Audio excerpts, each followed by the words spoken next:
If you can, here please.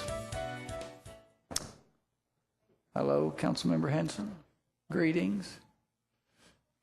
Greetings, everyone. For our viewing audience, this is a meeting of the Committee of the Whole, which is gathering more regularly than usual on account of the budget that the Council is now reviewing.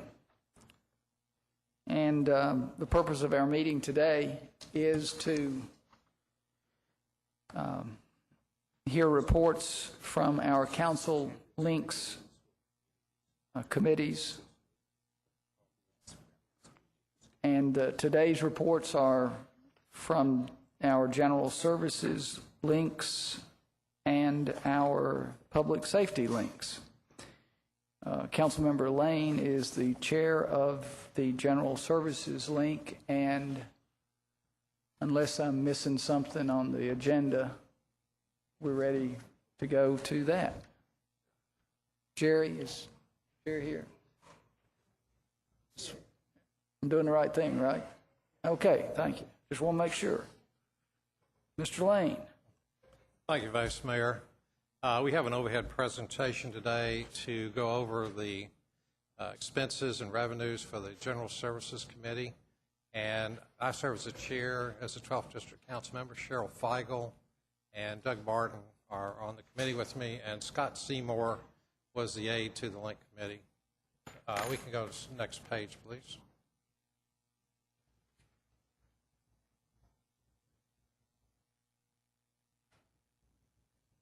Okay, the General Services Committee is, the Department of General Services managed by Commissioner Kimmer Cole.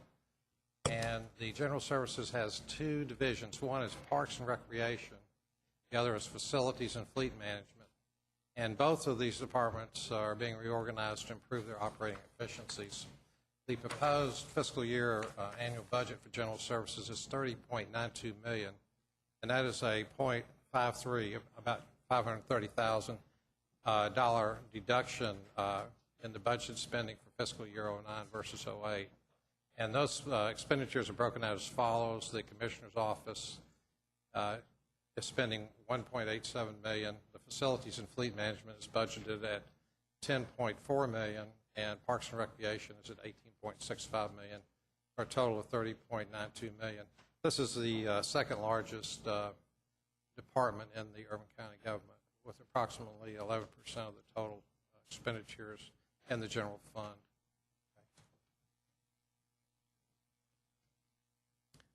Can you slide that down just a little bit, please? Okay, there we go. This is the budgeted full-time equivalent employees by department. And I think you'll notice that the total department is downsized by 14.1 employees, one person less in the Commissioner's Office, 9.1 less in Facilities and Fleet Management, and 4 less in Parks and Recreation. That is equivalent to a 3.7% reduction in the total number of employees working in the Department of General Services. Okay. This is a chart which shows how the department is organized. The Commissioner is at the top. The Commissioner has a staff of 8. There are a total of 211 people working in Parks and Recreation and 148 in the Division of Facilities and Fleet Management.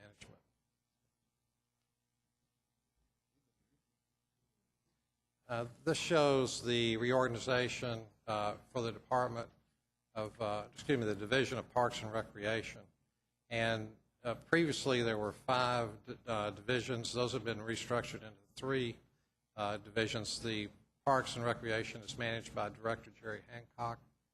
And you can see that there's now a Deputy Director for Recreation, for Enterprise, and for Planning and Support Services. And those are broken out. I have trouble reading those numbers. It looks like 41 in the thank you. Yeah, 41 in personnel and the recreation area, 83 in the enterprise area, and 78 in planning and support services.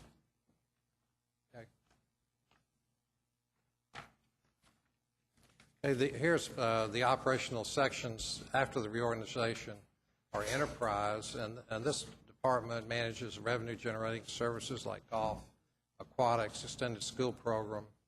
The recreation department manages community centers, recreational programs, natural areas, and special events. And planning support services handles design, construction management, landscaping, and the maintenance of the facilities.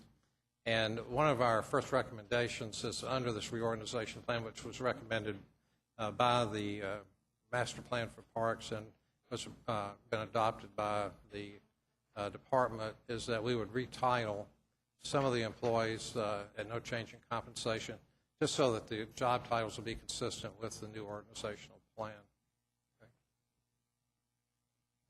Okay. The other recommendations, which we are recommending, is the reorganization to the 3 versus 5 operational entities. And as I said, that's in accordance with the master plan. We're also recommending cross-marketing promotions between parks, businesses, nonprofit organizations for advertising prizes, signage, events, underwriting, et cetera.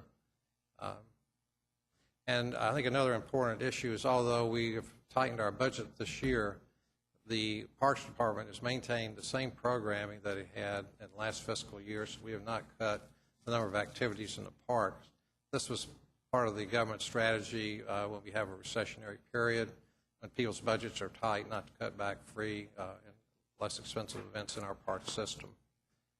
As part of the budget recommendation, we are recommending that we increase the expenditures to add a deputy director of enterprise position. The cost on that is $95,000 plus that includes the benefits. This job position was already authorized, but was not funded in the mayor's recommended budget. Next slide, please.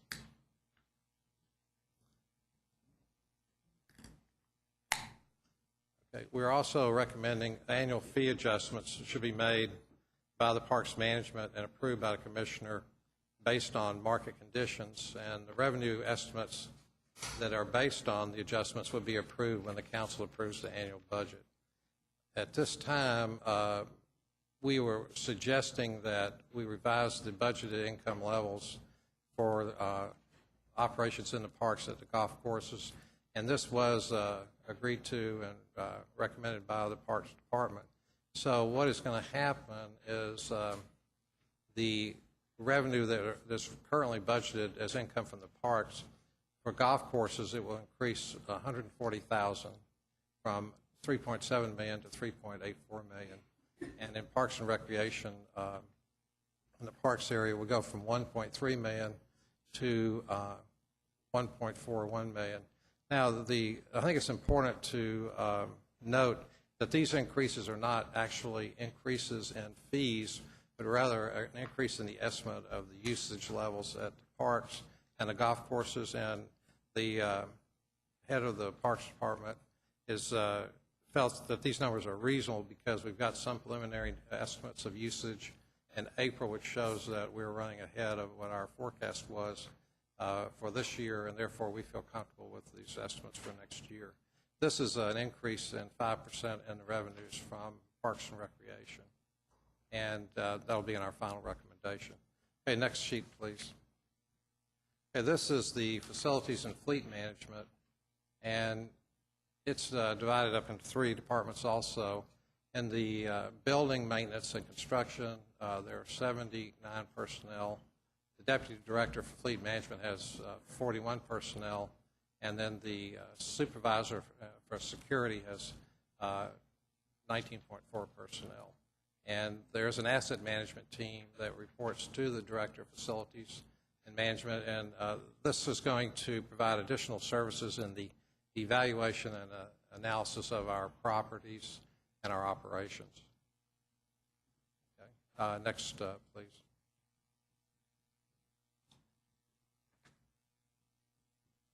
Okay, here is a quick breakout on what some of the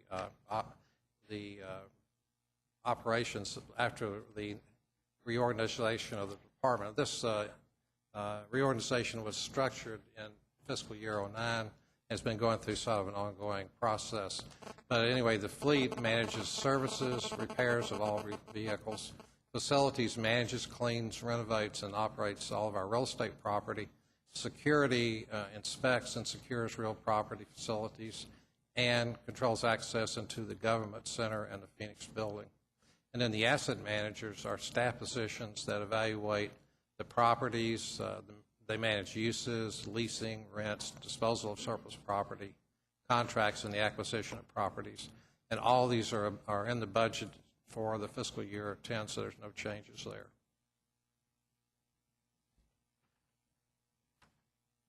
Okay, here's just a quick overview of comments and recommendations. The first comment is that the real estate assets of the Urban County government have been undermanaged for probably several decades, and so the commissioner and the facilities team are in an effort to get a better control over the properties. We are recommending that we evaluate all real properties to determine their highest and best use, the condition of the property, and the current utilization. We also recommend that we review all lease agreements for properties, and we would add that many of the properties do not have written agreements. And we recommend that we enter into a written lease agreement with all non-LFUCG tenants occupying city-owned buildings. And there are some not-for-profit organizations, charitable organizations that are just using our facilities without any kind of an agreement. We're recommending that we estimate the market rental value of each real property asset that's being used by these non-LFUCG tenants.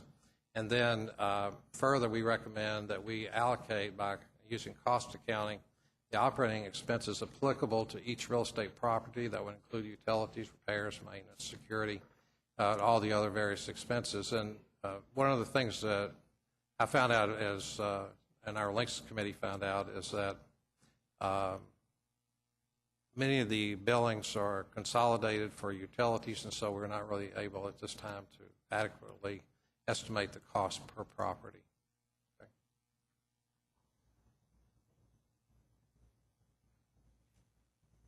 Okay, this is a continuation of our recommendations. We would like to have each user of the Urban County's real estate pay its occupancy cost, and that would include like insurance, maintenance, utilities, janitorial. Right now, a lot of these are lump sum numbers, or they're not spread around on a departmental level. So it makes it impossible to really determine how individual buildings are being used, how efficiently they operate, if they're energy efficient. And so we cannot really manage these properties adequately without a more cost information. We are also recommending that we, after we complete the evaluation of the properties, that we perhaps dispose of surplus properties, because the average cost between $5 and $7 a square foot in occupancy costs for each building, and if we have surplus properties that we don't need, we would reduce those occupancy costs whether they're occupied or not. And then secondly, if we have surplus properties that we could sell that we don't need for the Urban County government, we could put this property back on the tax roll, so it would be operating in the private sector, and it would also create employment opportunities for businesses to say occupy some of the property or just in renovation, et cetera. We're recommending that the asset managers create a criteria which would define what is a surplus property, because there's sort of a gray area there. What is our surplus property list? And then once that's been defined and perhaps even brought before council for discussion, that we prepare a list of recommended properties for disposal. We would recommend that in the fleet area, that all public safety vehicles be serviced by fleet services, with the exception of heavy and specialized equipment. That would be vehicles like for EMS, fire engines, mobile units, et cetera. And those could be excluded, the specialized equipment, upon the request of the police department or the fire department. The idea here is we have the capabilities to service all these properties, and we're currently doing this at different venues, which is a very duplication of service is not a cost-effective way to do that. The other benefit is, in some cases, we have certified firefighters or sworn officers that may be involved in these duties, and that would make them available for regular duty. And then we would recommend that we link the existing communication services for public safety, that would be police, fire, 911, EMS, et cetera, and to coordinate the equipment, facilities, et cetera, with the centralized control. Right now, we do not have that capability, and this is in the process of being analyzed, but we think that this is a good goal for the long term and to coordinate that with fleet management. The new system would make direct communications between all public safety divisions possible.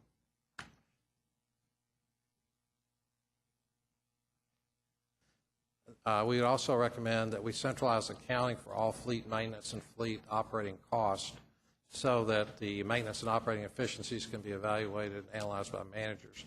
Right now, we don't have enough detailed information on individual vehicles that we can tell whether one vehicle is running efficiently and what the operating cost per vehicle is. And then secondly, we would recommend that we charge back fleet maintenance costs to each department of government. There again, creating an opportunity for that division of government to bear the cost of their vehicles and to be able to manage those costs more carefully. The next recommendation would be to approve a capital line item for soft cost. That would be for site, size, design, et cetera, for the new city hall. This would be budgeted, but the expenditures would be approved by council before expenditure. And that is a capital line item. And then we are also recommending that we consider the acquisition of PeopleSoft real estate and fleet management accounting modules so the Department of Finance and Accounting can establish accurate cost centers for each real property, and the Division of Facilities and Fleet Management will have the tools necessary to manage the maintenance and operational expenses. And it's my understanding that the CIO will be making a recommendation for the PeopleSoft real estate and fleet management software. All right.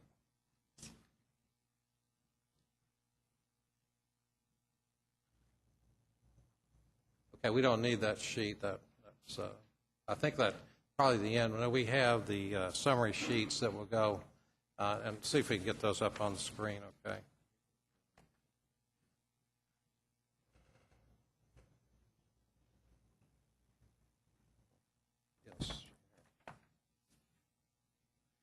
Okay, the first sheet there is for the Commissioner's office, and we're recommending the budget for that as recommended. There's no changes in cost. I think the key item here is that the Commissioner has reduced the number of staff from 10 to 9 people, and the amount of spending for the department has been reduced by $64,000. Okay.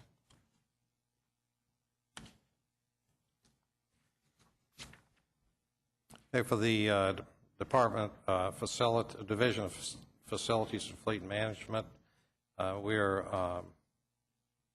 recommending no change in that budget, and the key items here is that this current budget recommends the hiring of 2 part-time security officers that will help us improve security in our buildings, and the total expenditures are reduced by $473,000 from the fiscal year 09 budget, and this also continues the FY09 reorganization plan.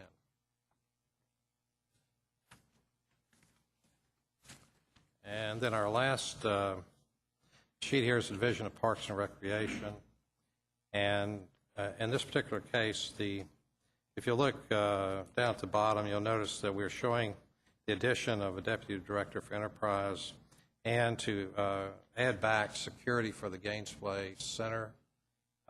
And then we're also showing a subtraction, which is essentially a credit from the additional revenue forecast from the Parks Department.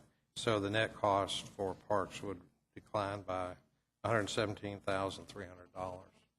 And I guess in closing, I would just like to say that this is me individually, not as the chair necessarily of the committee, but I felt like the administration done a very good job in working through the budgets. There's absolutely no fat in there, so there wasn't a lot that we could cut.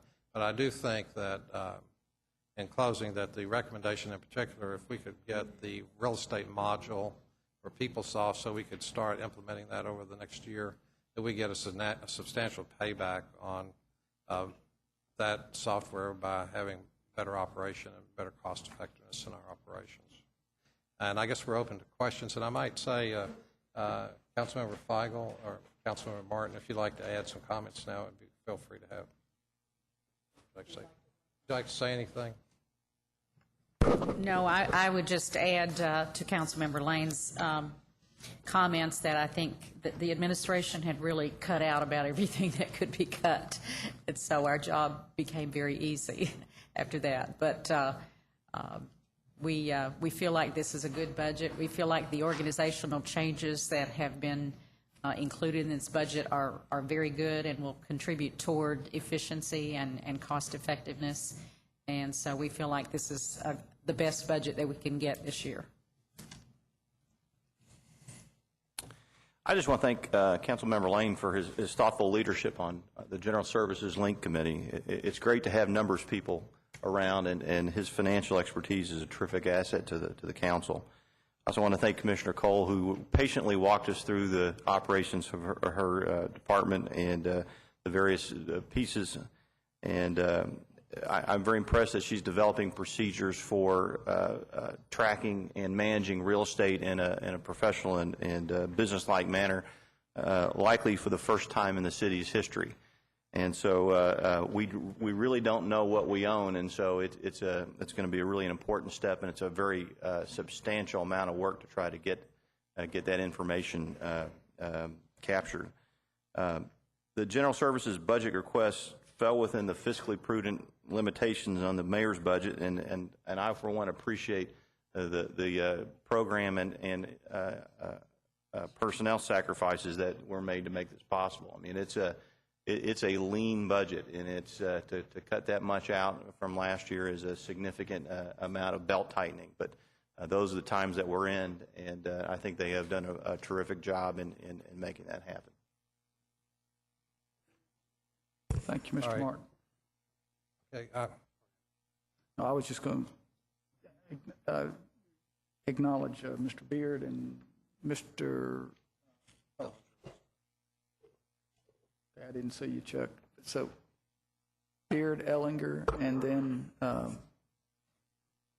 Blues, and then Stinnett. How's that? Does that work? Electronic? Are we electronic? Now we are.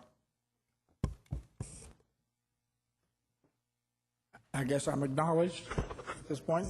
Yeah, actually, this involves the PeopleSoft situation, as we were discussing that last evening also in our linked meeting. Rama, maybe you can answer this. It was thought, at least by some last evening, that we owned the real estate software at this point. It's the implementation costs that we haven't got budgeted. Is that correct? That is correct. Okay, so we aren't acquiring anything in the way of software. It's already there to be implemented. That's correct. We own the license already, and we have paid up for the first year's maintenance of that as well. So that's it. We already own it. And I assume MetaFarmers would be involved in that one also. They are currently to be involved, Yeah. and it's scheduled in our implementation plan to start on the 1st of January. And that's because for some of that, we need some finance resources, and they'll be freed up only in January. We just weren't clear when the way this was worded, whether we were right last night, what we were hearing, or whether this was different. So I guess we were right. And it's all dollars anyway, so it doesn't make a lot of big difference. But it's more curiosity than anything else. Thank you. Thank you, Chair. Ellinger. Thank you. Mr. Hancock, I guess this probably question is related to you. When you all increased the estimate on the revenues, 250,000, a 5% increase, where did you come up with that number? Because I think some of our budget is predicated on spending the 250,000 on the 2 new employees, I think, it appears, or at least to reinstitute the security guard for 36 and then a deputy director for part of that too. I think when he was saying, he said that we had the estimates are showing that we have more participation. Yes, in effect, what happened was you all approved some substantial increases in fees and charges last July, from which we had not raised rates for several years. As a result, we saw a variable 5 to 10 to 12% decline in participation last summer and last fall. That has begun to turn around so that in January, when the revenue budget was first put together, we weren't clear what the result would be. But now in May, we have 4 months, 2 good warm weather months to look at our actuals, and we're much more confident that our revenues will be at what you just saw than we were in January. So the increases that are included in this are a result of our looking at our actual performance since January, and we're confident we'll make the numbers you've just seen. We were not confident of that in January. So will you make that, and I don't have 09's budget with what you had the revenue projections, but are the revenue projections going to hit 09, then that's going to make you think that 010 is going to be better then?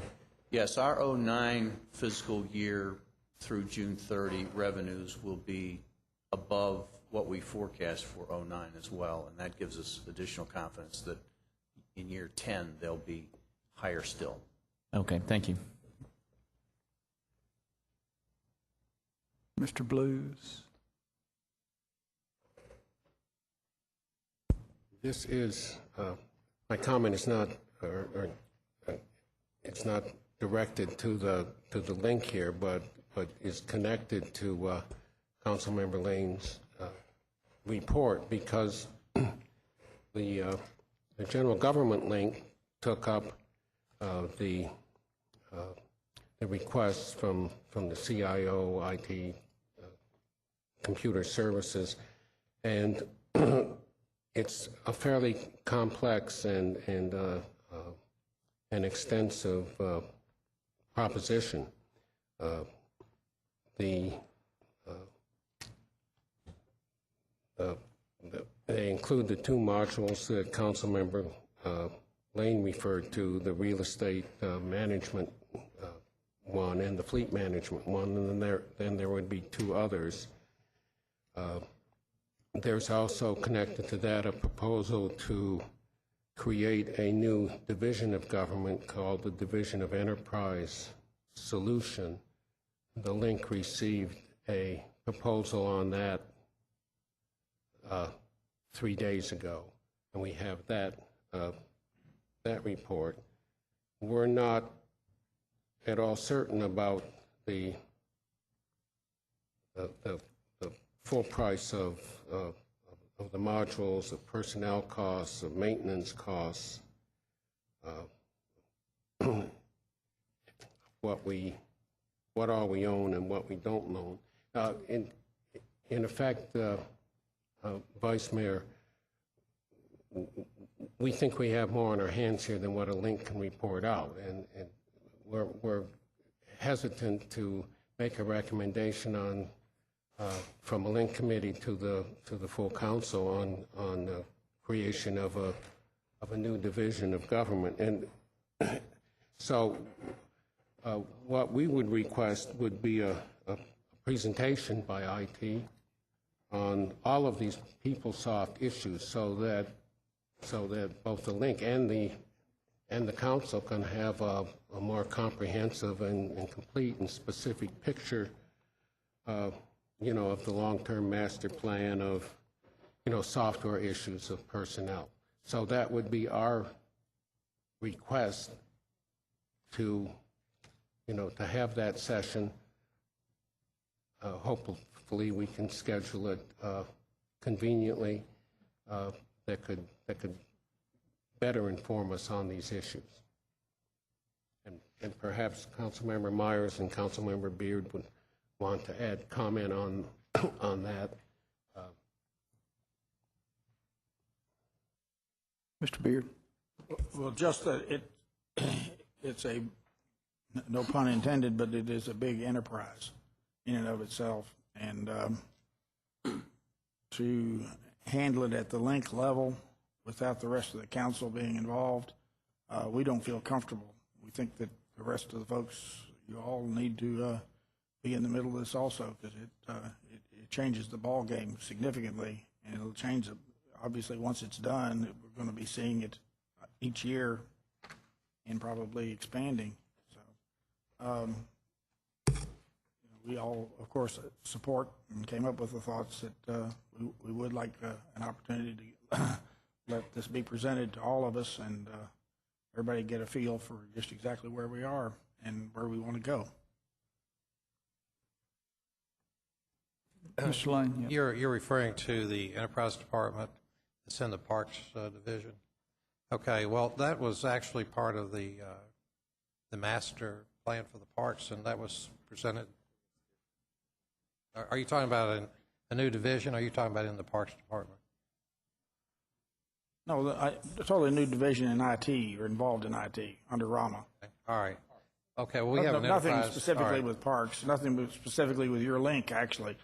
Okay, Other than all right, that's what I was questioning. I wasn't sure about what No, you no. were saying there. So, but we could put that on a Jerry. I bet he'd like to have that. We do that by passing notes. We don't do it publicly like this. Okay, all right. Mr. Myers. Yeah, I would just have to concur with what my two colleagues said, and that will give us a chance for not only the council, full council to hear, but the public to hear also. And I think it's really important, once we latch our wagon to PeopleSoft, which we already have done, we're going to have it forever.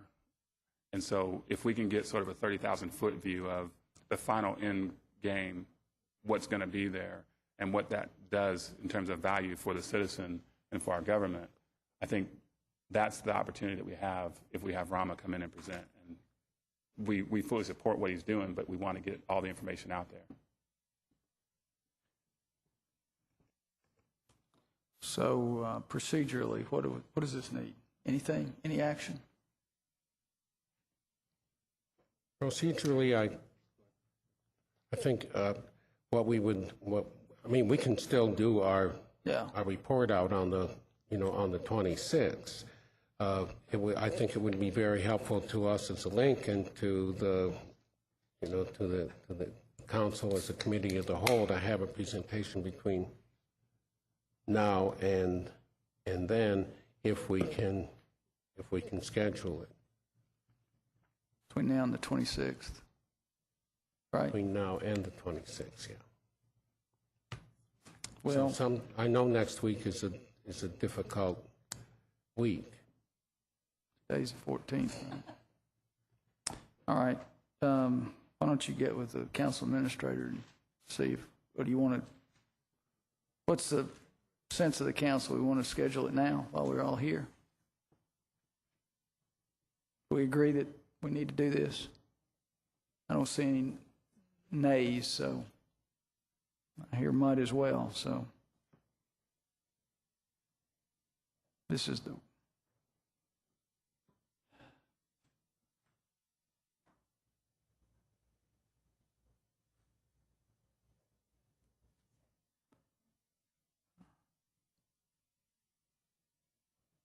Tuesday the 19th.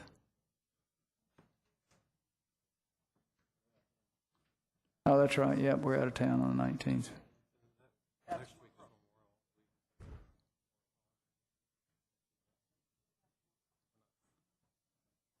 I hear a suggestion for tomorrow.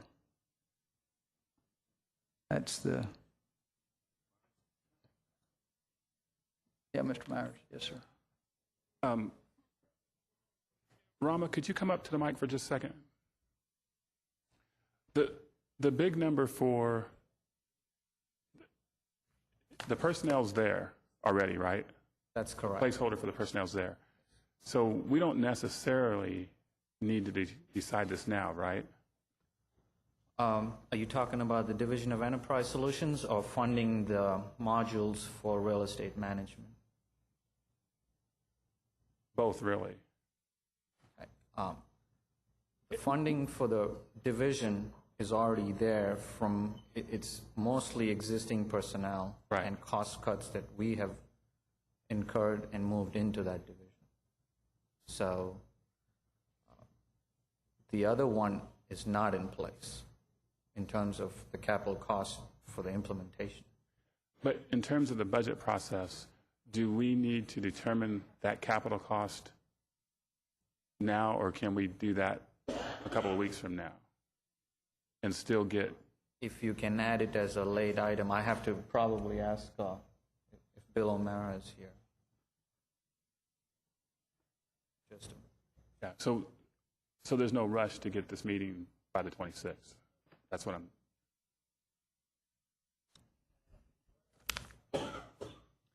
I'm advised by my capable budgeting people that you can bring it forward as a late item, or you can come forward as a new budgeted item in 2010. Okay, I don't think we want to kick the can that far down the street, but maybe if we waited until the first week of June, instead of trying to get this meeting in before the 26th, is what I'm saying. So could we schedule a presentation the first Tuesday? That'd be the second, June 2nd? at work session. Can we do that? Would you be ready to go on June 2nd, work session? work session, sure. Okay, I'll Okay. be ready for that. all right, And great. you want a complete presentation for the Division of Enterprise Solutions and the ongoing modules that are going to be implemented. I'm sorry? I think we buy into the I think we buy into the modules, but I think it would help if we got that sort of 30,000-foot view of Sure. what all modules we need to do, what that brings us at the end of the day. Thank you. And we'll give you more than 15 minutes. Thank you, Vice Okay. Mayor. Can I ask a question on that? What kind of budget impacts are we looking at with that then? Will that be affecting this budget? This is left to the council. I've broken it down into two parts. One would be a capital expenditure of $750,000. The other one would be about $405,000. So if you're looking at a 7-year bond package on that, you're looking at about $120,000 on one per year for 7 years. The other one would be about $64,780 for the other one. Okay, thank you. Mr. Blues? Yeah, he wants to comment. Council members, we will put the document that we received from the CIO in everybody's mailbox, and that will describe the proposed division of enterprise solutions. All right, thank you, Mr. Blues. Mr. Lane? I just wanted to make a short statement about the real estate module, in that right now we have almost no information about any of the properties that we own or manage. We don't know the cost of utilities. We can't allocate some of the expenses for it. We don't know whether we have leases. You know, we have almost no information whatsoever. So to have the software where we could start data entering all that and building a database, I think it would be helpful. I only bring that up because at the cost of approximately $60,000 a year, you know, our cost savings could be substantially greater than the actual cost of the software itself. Hey, finally, Mr. Stinnett, Are we going by the come list back now? to you. I don't know. Good. Sounds like Mr. Beard wants to say something. Nope, we're not back to the list. It's all right? Okay, good. Mr. Stinnett, Oh, well, you're on the wrong side of the bed this morning. Go ahead, though. back on the list. Councilmember Lane, the number you added back in there, 247,300 for parks, is that just for programming and not the golf courses, or for both? Yeah, that was for both. There was money for golf and money for parks and recreation. And Okay. that's So it's for both. Well, in the mayor's proposed budget, to bring them even, I assume you want to bring them even as to what they were in '09 was the goal? no, it was not. It was So you don't want to bring them even to what we projected in '09? So you're still, because based on 247, you're still decreasing what we project we'll receive in '10 from '09. right. And I thought Jerry just stood up here and said we would expect, we're way ahead of '09, so why are we going to project a decrease for FY10 if we're ahead in '09? I'm a little confused. Because the mayor has a decrease of $273,400 in both funds. we don't want to make it whole as receiving the same in 09 as 09. Well, I mean, I would be receptive to that, but I relied on the recommendation of the Director of Parks to give us his best judgment on that, but we could always override that.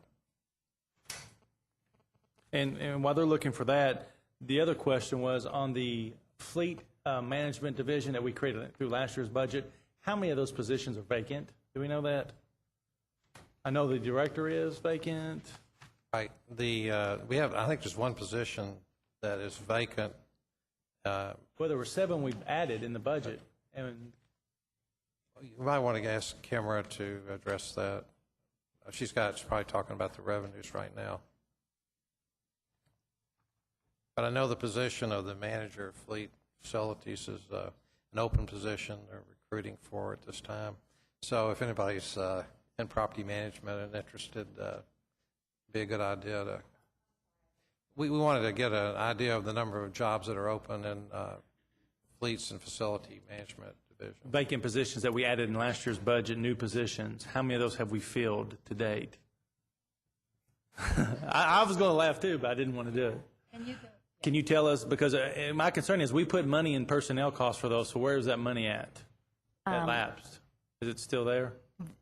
The money is, you did put money in the budget. We almost took for it this away year. from you at the last minute, and that's why the only reason I'm bringing it back up to balance the budget. I have been working very hard in filling these positions, and I keep having more vacancies come up than what I can get filled. So I still have all of those positions plus some others vacant at this time, with the exception of one.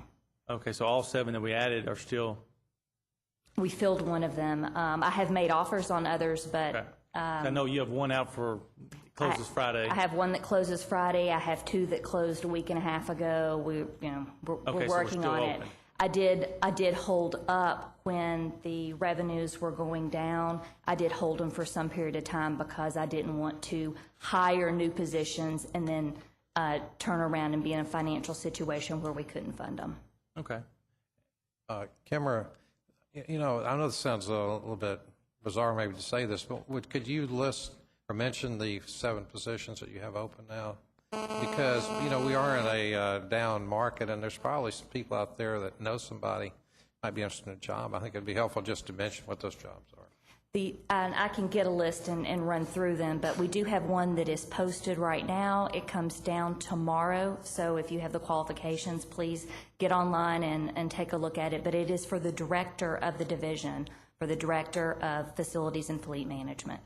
And that web address is lexingtonkentucky.com? Yes, and you go, if you look at the Lexington Now link under job postings, you can find the detail on that position. That is the only one of the positions that's currently out there, but over the next month or so, please go back and check frequently, because we will be posting up positions that have real estate experience, project management experience, administrative officers, and those type positions. And I may have misspoken. Is it lexingtonkentucky.gov? Yes. Okay. It's gov, G-O-V. Thank you. Yes. Commissioner, on that topic, though, if I'm not mistaken, the mayor has to approve any hirings going forward, because we're cutting several positions out of the budget that are vacant. Are any of those going to be cut out of the FY 2010 budget, or are they all in there? They are all in there. We did include And the funded. funding for each of those positions. Okay, so the mayor will still have to approve each of those hirings, as he has said the policy would be for every division? Yes, that is true. We would submit the paperwork for the mayor to approve, but we did fund the positions going into the next year. But we will take a look at it before we go to posting for each of those positions and decide, yes, is the time right to go forward. And you feel strongly that we can hire all 7 in the next 12 months? Yes, I do. Okay. And then on the Parks Parity Program money that's in there, do we have a list of what parks that money will be used for? Or have we not decided that yet? There is not a list at this time for the money that's in the 2010 budget proposed. Thank you. And did we get an answer on the golf course from Parks Revenue?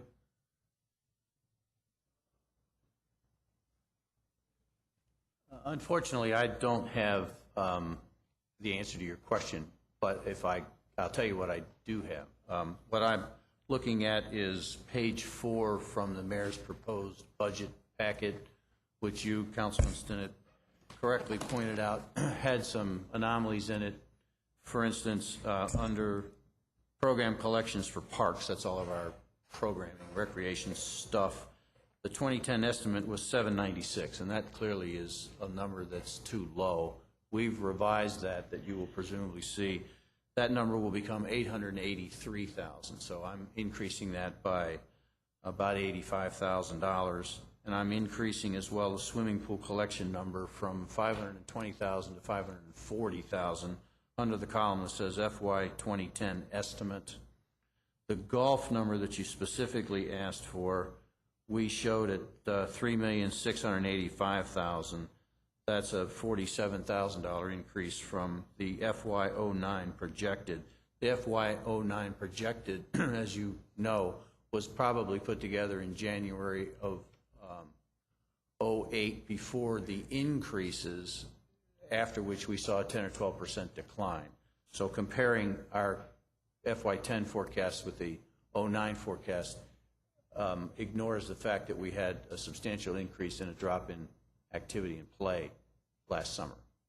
Right. Well, you know, from where I sit, I don't like using the projected number. For one of the reasons you just stated, I'm using the adopted number. What we adopted, this council adopted in 09, was $3,837,600, Right. and what the mayor proposed was $3,685,000. Do you not feel it'll be at least $3,837,000, which would be a flat revenue projection? I wish I had for you a piece of paper that showed me what we did through June last year, but I don't have that piece of paper with me. But again, you adopted a forecast before, or at the same time, you adopted a fee increase, which hurt our revenue.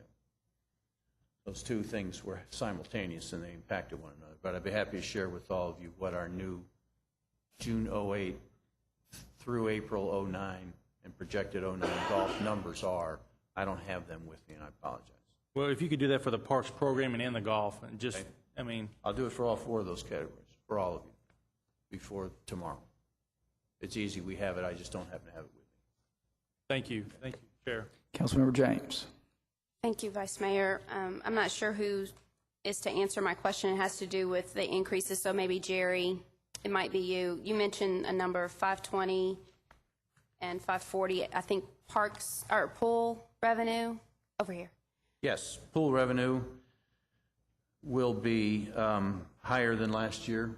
Okay, and that's just based on the numbers, and that's not based off any fee increase or anything? That is correct. It's Okay. just the business as usual with the same prices we had last year. Okay, so is that changing any pool hours? I'd heard a rumor that pools would be closed one day a week in certain parks. Is that the case? The mayor is proposing to you approximately the same number of dollars for parks programming as was in our budget last year.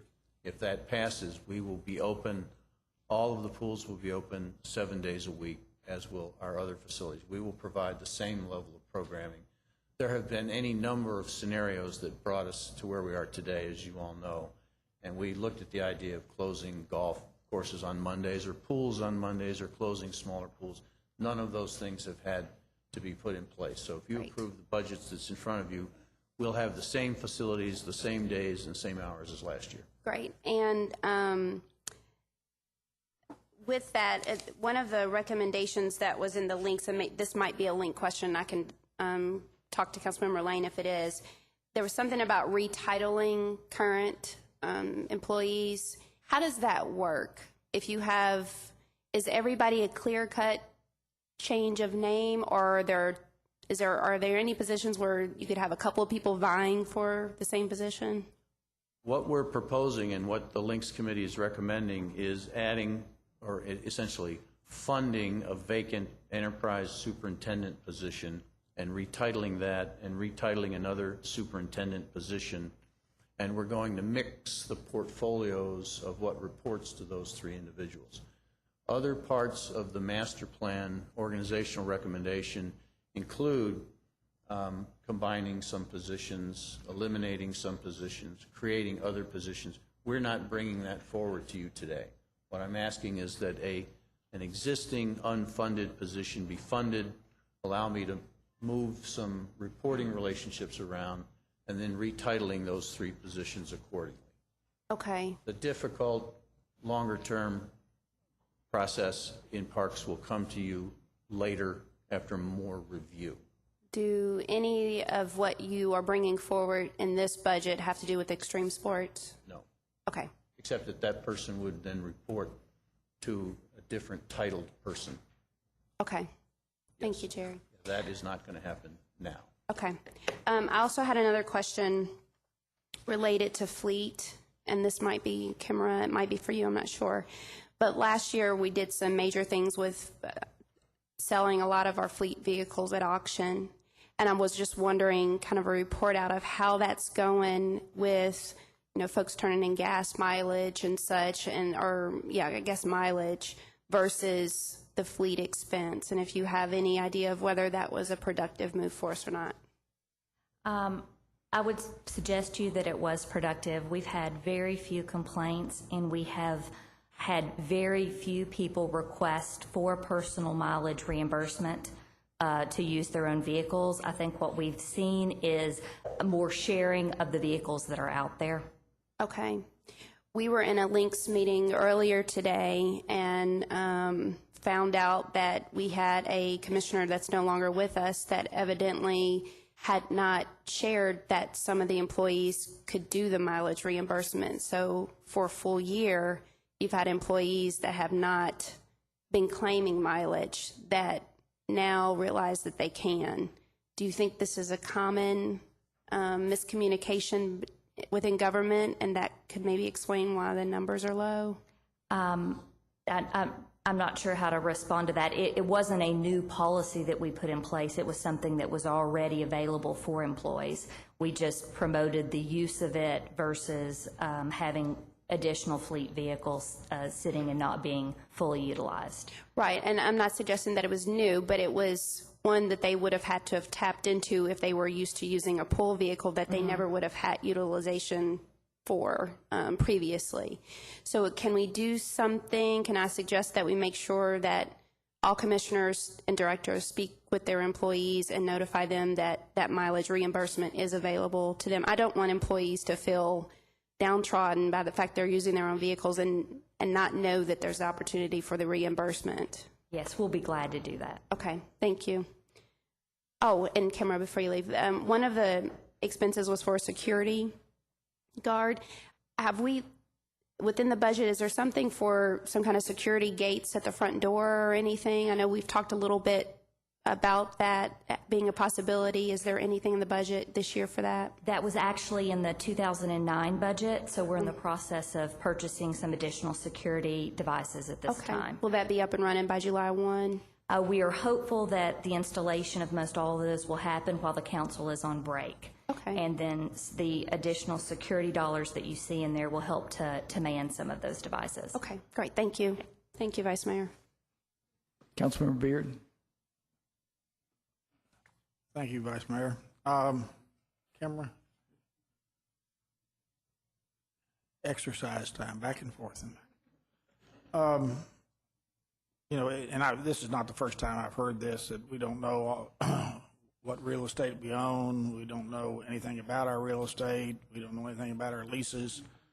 How are we going to data enter anything if we don't know anything about it? We are learning a great deal about all of those things. I would love to tell you that we've got 100%, but I don't believe that we do.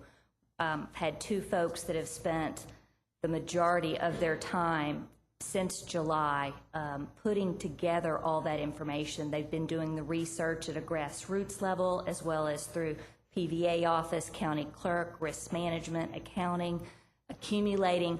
What we have is a lot of information that has been accumulated by a lot of different departments, divisions, or entities within Lexington for different purposes, but none of it has been centralized. What we're trying to do is centralize all that. We've been capturing that at this point in an Excel spreadsheet. You all have seen printouts in the Agency Oversight Committee and some of those from that Excel spreadsheet, but it's a massive document that is not user-friendly and is not set up to be a tool to allow us to manage our assets moving forward. Well, I understand we had that conversation too. We had, on this hand, the Excel spreadsheet, and then on the other hand, the module, and we signed off on the idea of the module definitely, but I was just wondering if we don't get the data, you can't get the data into either one, the spreadsheet or the real estate module, we aren't any better off than we were when we started. The folks that we've hired since the budget year of last year, that's what they have been doing, is gathering all that information. So we do know a lot more. We have some centralized files that are set up. As leases become, as they expire and are up for renewal, we're going in and renegotiating them and taking a look at all of the details behind the lease and making sure that we're implementing them properly. But we just don't, the real estate module would be a tool that would then allow us to do that, not only in the upcoming years, but forever, because then it'll hook in with the financial system for LFUCG.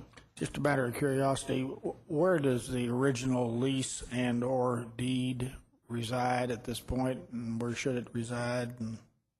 Anything that has been through council, which hopefully all the ones that we're aware of have been, the originals reside in official records with county clerk. So we have a copy of that, and we've set up files for each of our properties and each of our leases, but the official records are the official records of the government. I'm fire protected. I just wonder what kind of shape they were in as far as that's concerned. Somebody else may know more about how county clerk protects their records. I'm not sure. I would guess so. Anyway, thank you. Mr. Myers. Thank you, Vice Mayor. Jerry, could you come up for a second? I have a couple questions. One about the swimming pools. Okay. What is the calendar for closing the pools this year? Normally, there's a step system where a portion of the pools close at one date, and then a second closing happens at the end of the summer. Yes. At the risk of being a little bit incorrect, we close all of the pools except Woodland when school goes back. When public schools reopen, we close all but one pool for what we call our postseason. And that pool will stay open until Labor Day weekend. It will close at the close of business on Monday of Labor Day. And that's a change from previous years? No, that's been that way since I've been here, which is now 10 years. It seems to me that I recall that we had 4 pools that stayed open past a certain date. There was a shutting down of pools, and there were 4 that stayed open. Woodland may stay open the latest, but it's not all the pools closed except for Woodland. The reality is that our managers, who are primarily school teachers, go back to school, and our guards and concession people go back to school as well. I understand that, but I'm asking, which it's not been in the past that all the pools close except for Woodland, and Woodland closes on Labor Day. That's not correct. I think it's Somebody have a fun guide? I think I have a fun guide. Yeah. Southland was open. Southland stays open later. Woodland stays open later. Castlewood stays open later. Because my question has always been why Tate's Creek, being an aquatic center, it doesn't stay open with those other pools that do. And the reason that I'm asking that question is, one, it's an aquatic center, but also that would also give you parity around the city. And I always ask this question too late. The budget's already passed, and I can't get anything done about it. So this year we're going to do it before the budget's passed. What I want to see is parity in the city so that when we close down the initial round of pool closings, that there's a pool that has sort of the vicinity of the 4 corners of the city, if you will, stay open until that final date. And typically, Tate's Creek Pool's not been one of those, and I don't understand why that is. Well, I don't see in front of me the closing date, so I apologize for that.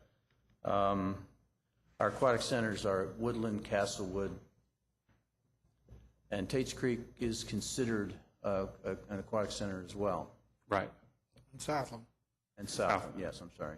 And Castlewood, Southland, Woodland stay open later than Tate's Creek, Tate's Creek.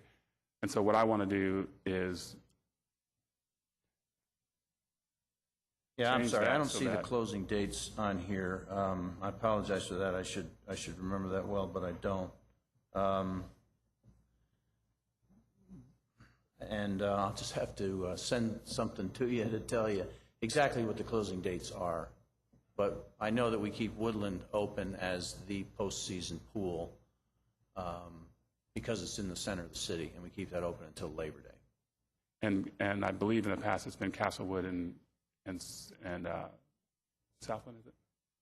Southland that stays open also. So this year, No, we in previous administrations, it's been a struggle back and forth over which should be the postseason pool, and we've done a variety of different things each year. But for the last 5 years, I believe, we've centralized on Woodland because it's in the center of the city as the one pool kept open until Labor Day. okay, so for clarity, that might be the case. I don't think it is. But if that's the case, Southland and Castlewood still stay open later than the rest of the pools. Now, Woodland may stay open the latest of all.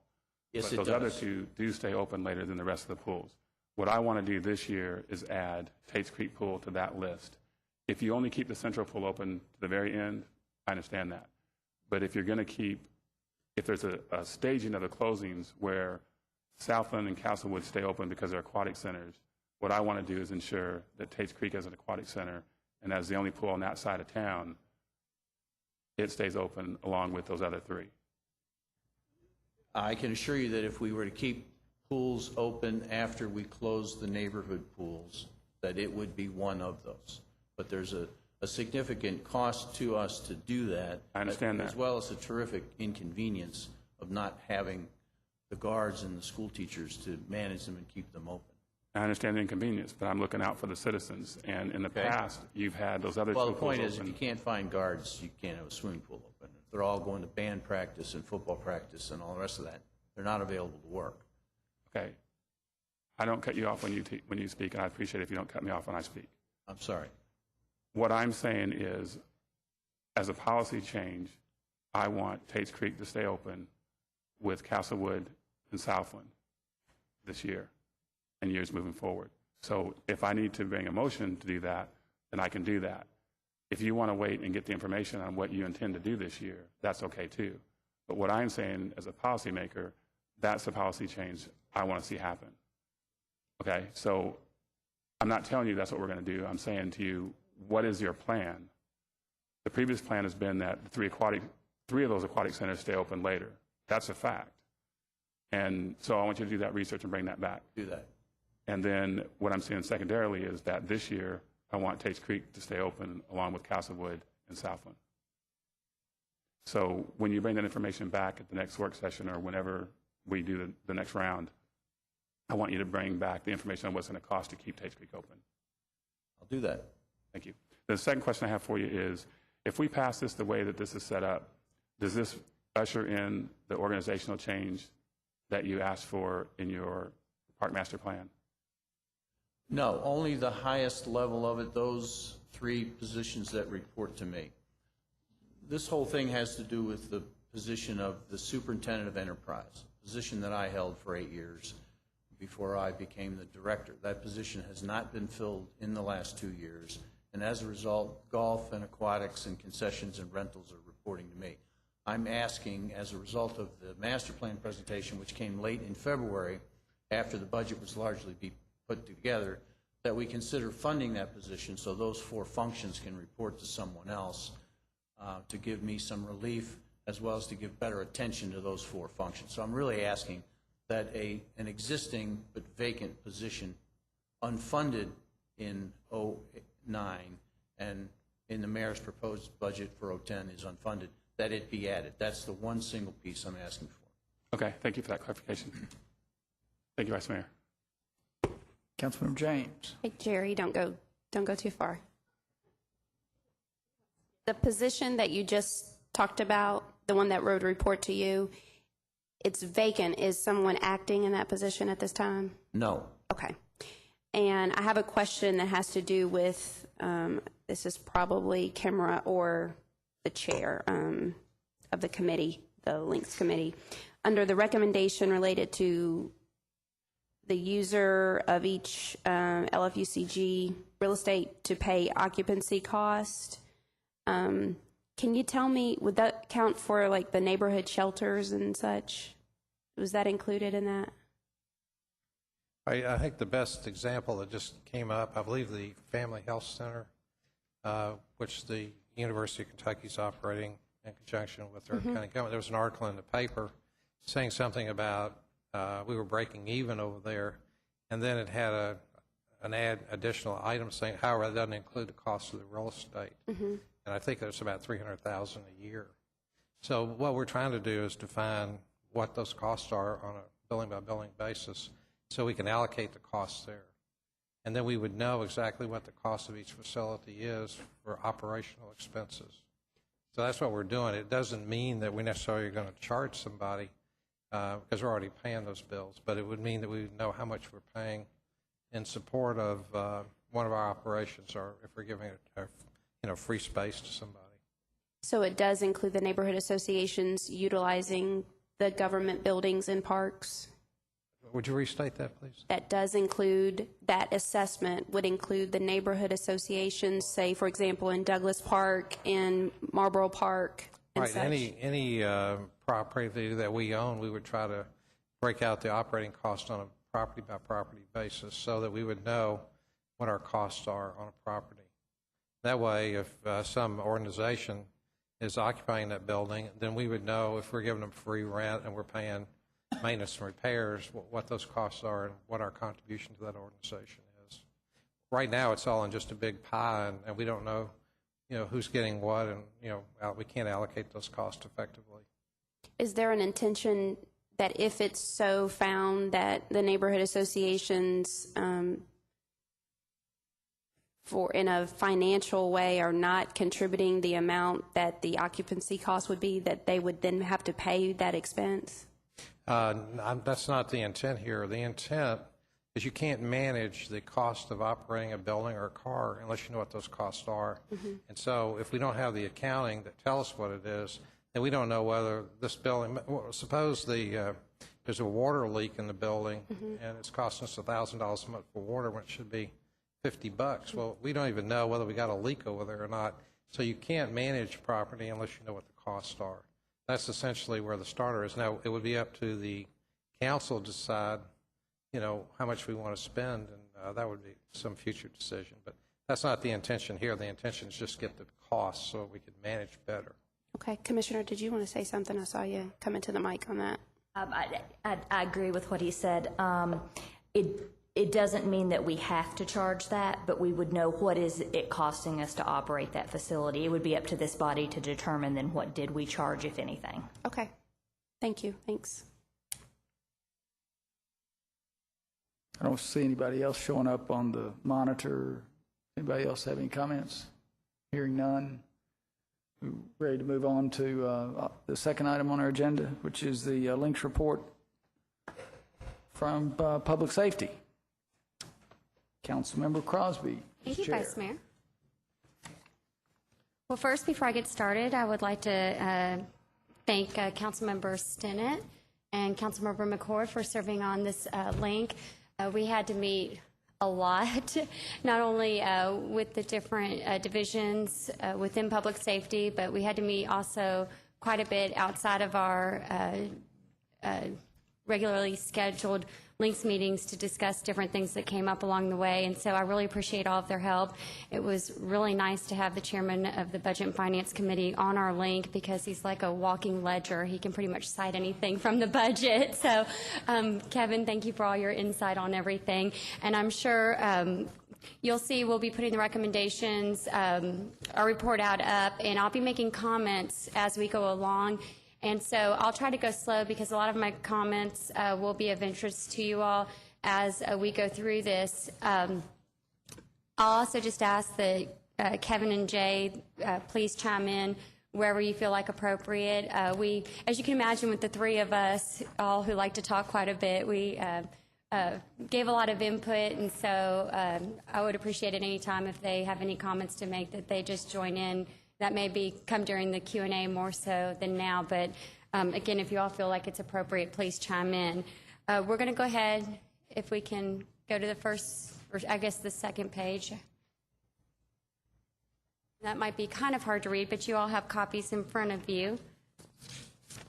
And we're going to go ahead and start with the Division of Police. And before I get started, a few council members, when we had our presentation on the debt and capital projects, we had some questions that had come up regarding some projects that were specifically listed in there. A few council members had asked about the audiovisual equipment, furniture line item, trucksters, ATVs, mowers, and so we went back and asked the police exactly what is this stuff in here for, and this is a result of the asset forfeiture fund that the police get. Most of this money comes from narcotics. It is federally and state regulated, and because of the implementation of STARS and PeopleSoft, this is something that they have to put in as a line item within the budget. So you will see that our first recommendation is going to come from the Asset Forfeiture Fund.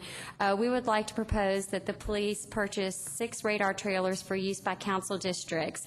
The cost of those will be $69,000, and the funds will come from this account. This is something that we have checked and that they can spend some of this money on. The trailers will be shared by neighboring council districts, and you can see how we've broken those down. 2 and 11, 1 and 3, 4 and 5, 6 and 7, 8 and 12, and 9 and 10.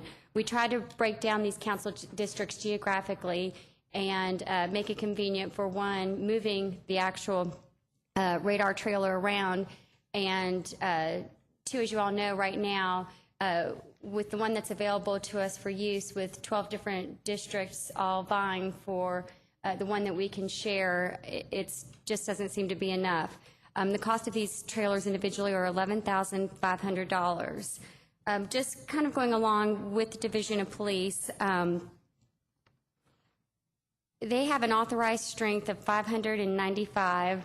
They actually have 558, and right now they're budgeted to where they can hire 11 more officers for fiscal year 2010. And right now, they've applied for additional officers through the COPS program to help hiring, and this we should know probably by the end of this month for the first round with the stimulus package. They think they've applied for 50. They think they might be able to get 20. This program lasts for 3 years. After that, obviously, we would take on some responsibility or all responsibility for funding those officers. If we don't get any with the first round of COPS, there is a second round of COPS, and we'll ask the Commissioner maybe afterwards, but it's my understanding that this takes place around July. So with that being said, we are hoping to be able to get some additional police officers through the COPS program. If this does not happen, right now we are not making the recommendation that we add additional police officers through our link. We're hoping that it will pan out through the COPS program, but if that does not happen, we are going to make a recommendation that we're going to have to come back and revisit this because we are going to have some needs for additional police officers. One thing that kind of came up during our meeting with police over and over again was just the innovation of this division. Chief Baston mentioned that he was looking for a temporary labor supply for special events. He mentioned they were looking forward to the World Equestrian Games and a lot of different special activities that go on in Lexington, and one of the things that they've been discussing is that they might possibly use retired police officers, that they can use these officers at an hourly rate. They don't have to pay benefits on these officers. They'd be able to, they've talked to the FOP, and they seem supportive of this, and it also doesn't affect their collective bargaining contracts. So at this point, that looks like something that might be a great alternative for some of the special events that we have coming up. Let's see here. With that, I'm going to go ahead and move along to the Division of Community Corrections. And as you can see, we have no proposed changes at this time, but I just wanted to kind of give you all a few updates from this division. First of all, they added a nurse practitioner to the staff, which has reduced the outside hospital stays and reduced overtime because of the reduction in transports. They're going to use grant money to hire a full-time social worker. Currently, they've been sharing a social worker with Commissioner Helms' office. but they're going to use some grant money to hire their own. As all of us know, they've been having some issues with the retention of their officers, and they've changed a lot of their hiring practices. They've been doing extensive background checks for their officers. They've been doing more of kind of front-end preparation by taking them on the tour of the facility before they even start the job. And once they get on board through their training and everything, they usually pair them with an officer, and they kind of work in a mentor-type program. So they've been seeing some great numbers with their retention and quite a bit improvement. They've also been more aggressive with their overtime and their leave because they had a lot of officers taking advantage of the Family Medical Leave Act, so they've been really aggressive towards monitoring that. So at this time, we're recommending no changes within this division.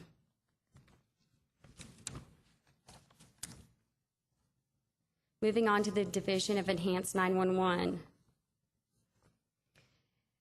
At this time, we're not proposing any changes, but we have a big but with this. Hey, no jokes. And I kind of took note when Councilmember Lane was talking about his recommendation with his link about existing communication services for public safety, police, fire, 911, DEMA, and EMS, and coordinating all the equipment, facilities, et cetera, within centralized control. We talked extensively about this and the upgrade for a new radio system to more effectively communicate between police and fire. This project would require $10 million.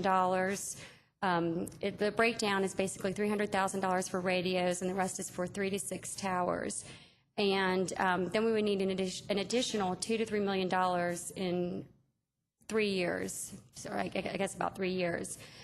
We have discussed this in the past. We put it in the budget, I guess, last year, and we haven't done it yet. It's been kind of put on hold. And I think from our understanding as a link that the mayor's office has been meeting with individual council members discussing the Emergency Operations Center, and it's our belief that possibly we all need to be on the same page as to where this project stands, the EOC, before we could move forward on a $10 million project with radios.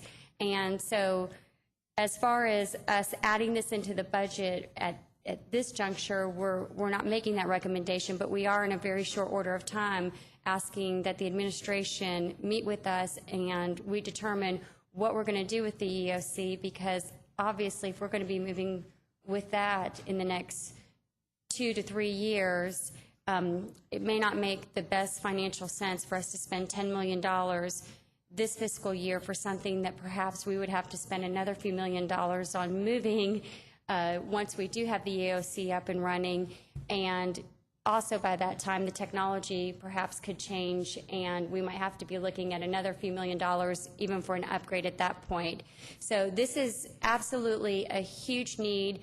We do believe that this needs to be centralized, and we have to have this discussion. If we are not going to do the EOC and it's going to be 10 years down the road, then we need to do this now, and we have to discuss it now.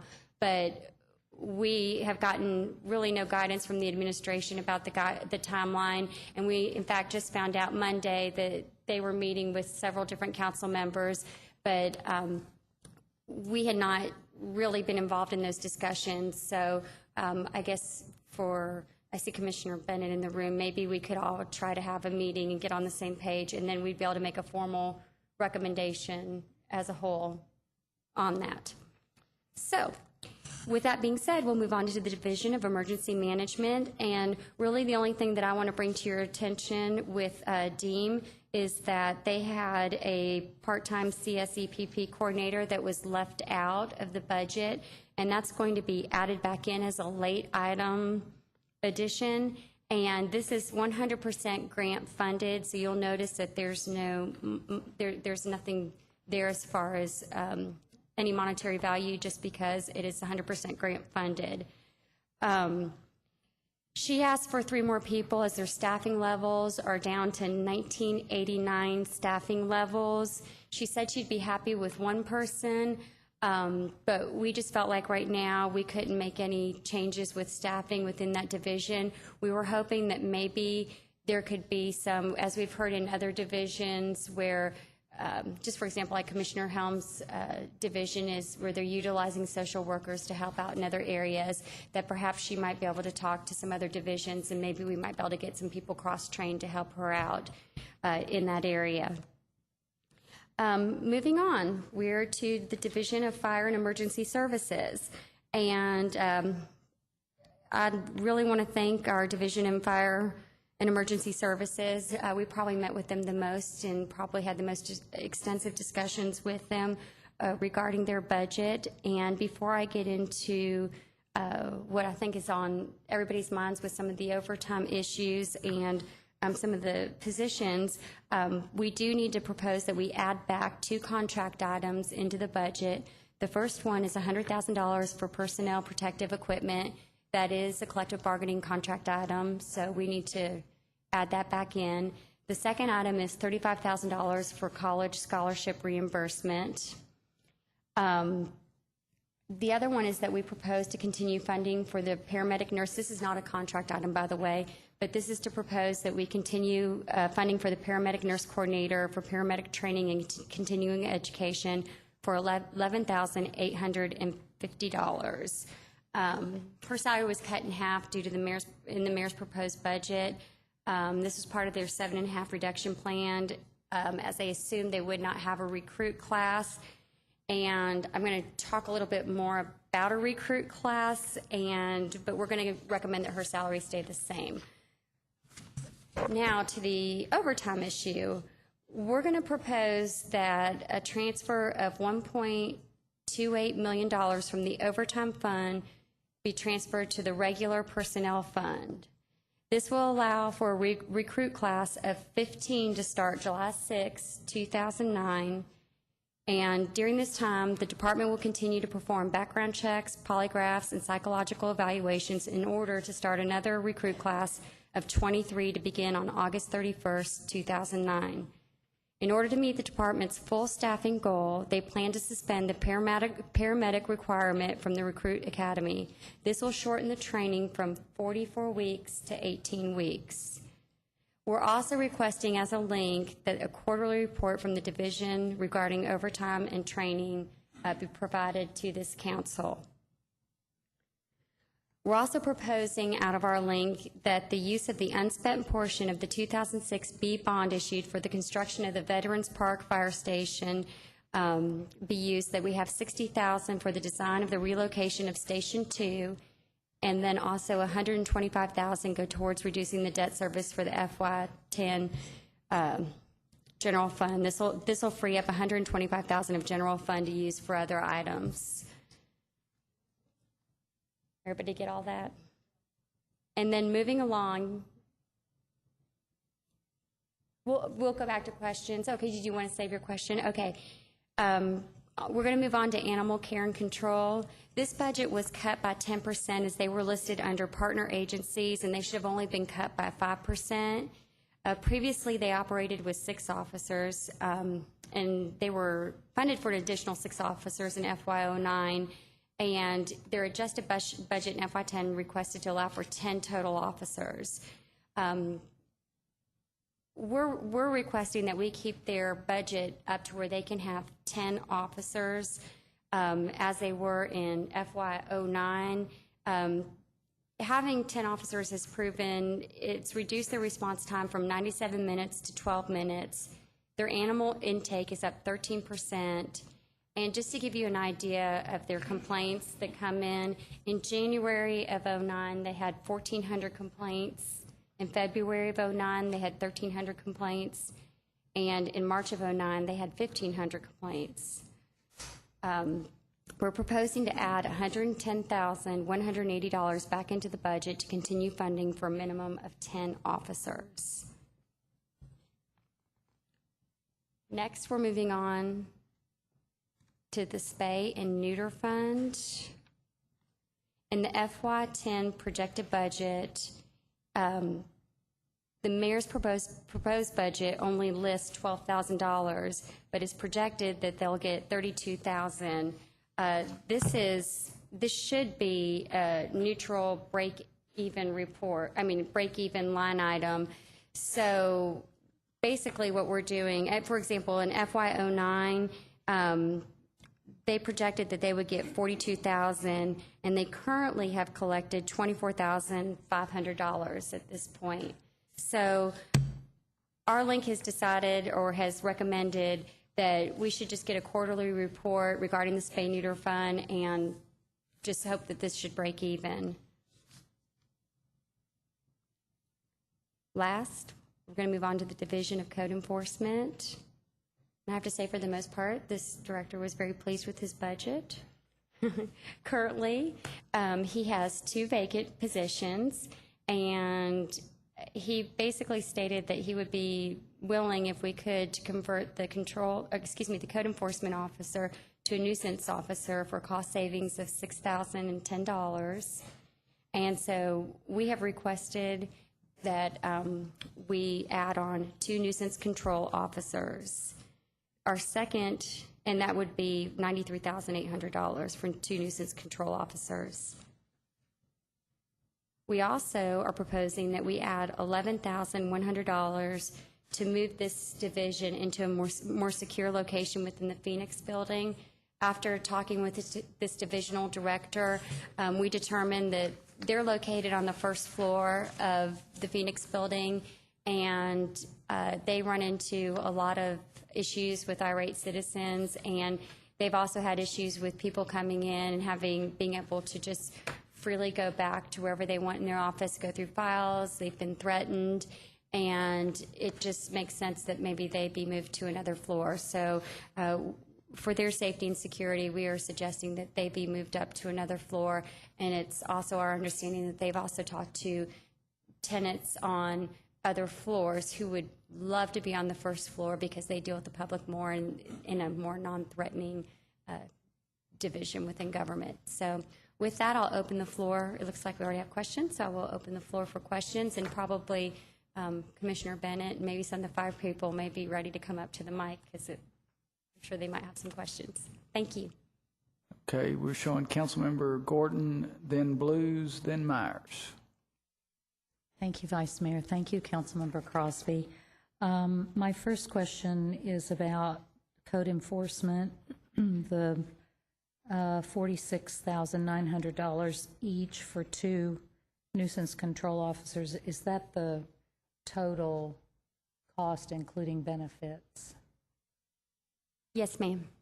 For each? For each. Okay. And then, it's 2 of them together would be the $93,800. And that includes benefits. Okay. On fire and emergency services,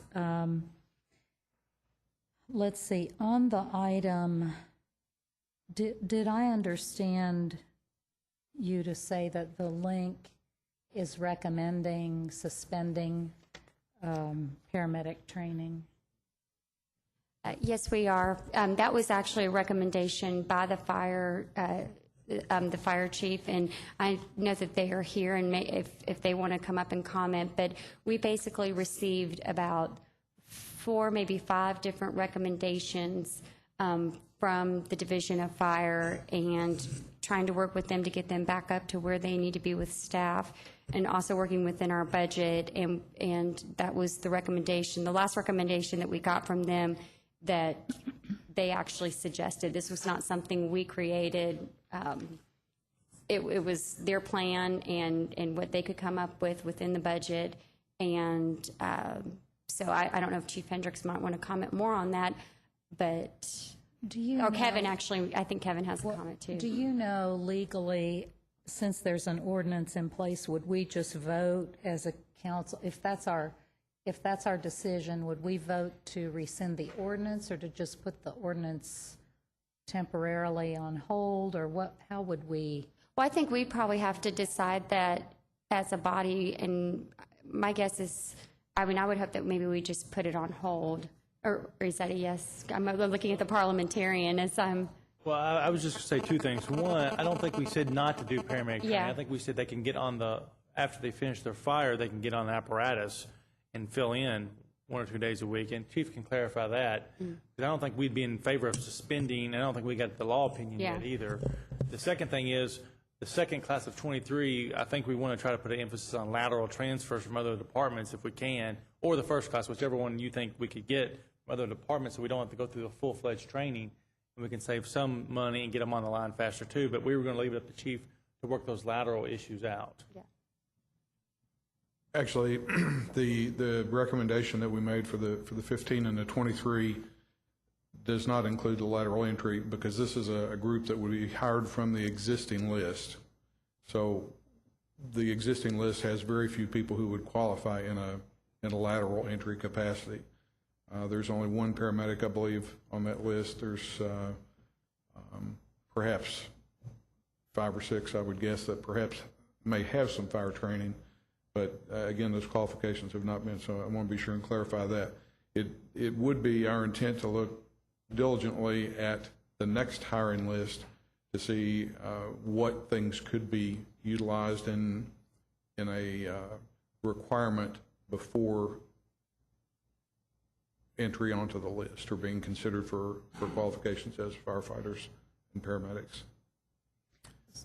But to the original question, the 15, clearly the thing that makes this plan work is the sooner we can hire people, the sooner we can cut down the overtime. And the message has been clear. If we can, our overtime is costing us about $100,000 a pay period. If we can get those people as soon as we can into that new budget, into class and out of a lesser pre-entry class, 18 weeks as was described by Ms. Crosby, then we can get those people on the line and reduce our overtime that much more quickly. The only reason for the staggered time is that we think 15 is the reasonable number that we could get qualified for all the things. It would take a little more time in terms of background checks, psychological checks, all the things that go into the pre-entry process to get those folks ready in time for the later August date. So in terms of the paramedic training, can you talk about the paramedic training, the plan actually calls for no paramedic class within this calendar year, within this next calendar year, because the overtime would not allow for it. They would, anytime you're training people historically, they have been trained on overtime. So it's not a eliminated cost. It would be a deferred cost that some, perhaps all of those people could be trained as paramedics at a later time. But it would, we're just recognizing the need for compromise and to try to get restored to full strength as rapidly as possible so that we can eliminate the strain on the budget. And this is the compromise that we propose. So I think in the beginning, Councilmember Crosby, was your number 558 filled positions? Is that sworn? Is that sworn, Chief? Filled positions? Actually, it should be 545. 545 is sworn. Correct. Do you know, or do any of your chiefs know, your honchos, how many of those are paramedic trained now at this point? At this moment, it's something on the order of 200, So, maybe 205. so not half, not 50%. Correct.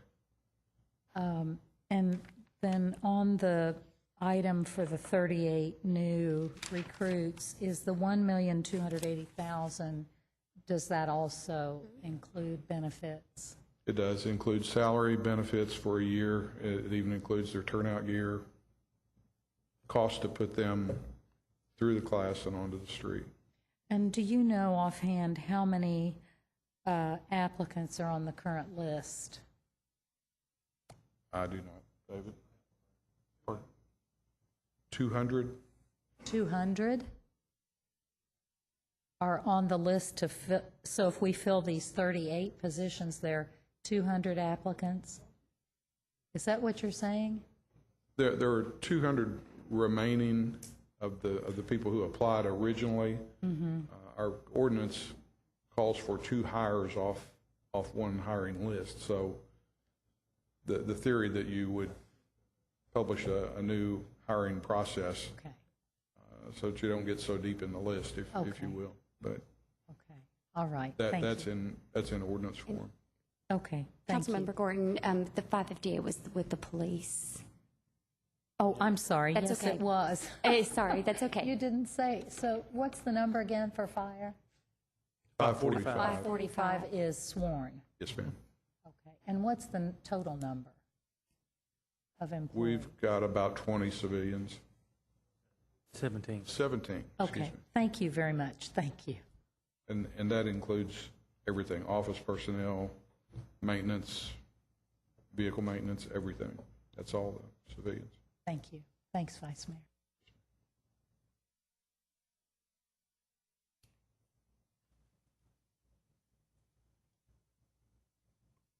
Mr. Blues? Thank you, Vice Mayor. Councilmember Crosby, what's the total budget impact, just the sum of the increases? Go ahead. Thank you. Councilmember Blues, just working down the list, make sure everyone understands on the list, the $69,000 for police will be not included in general fund. The $100,000 for personal protective equipment, we have normally bonded in our bond package. So you're looking at $35,000 for the scholarship reimbursement, the $11,008 for the paramedic, the 1.2 is a wash. The $60,000 is coming from a bond proceeds or money left over on a bond. The 125 is credited back to the general fund because it reduces debt service. The 110, 180 would add the 93,800 and the 11,100, so you get a total of 261,930.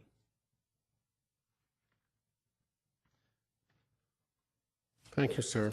And a question about the radar trailers.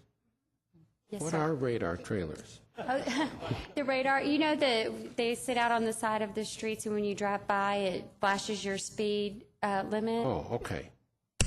Yeah, so How many radar trailers?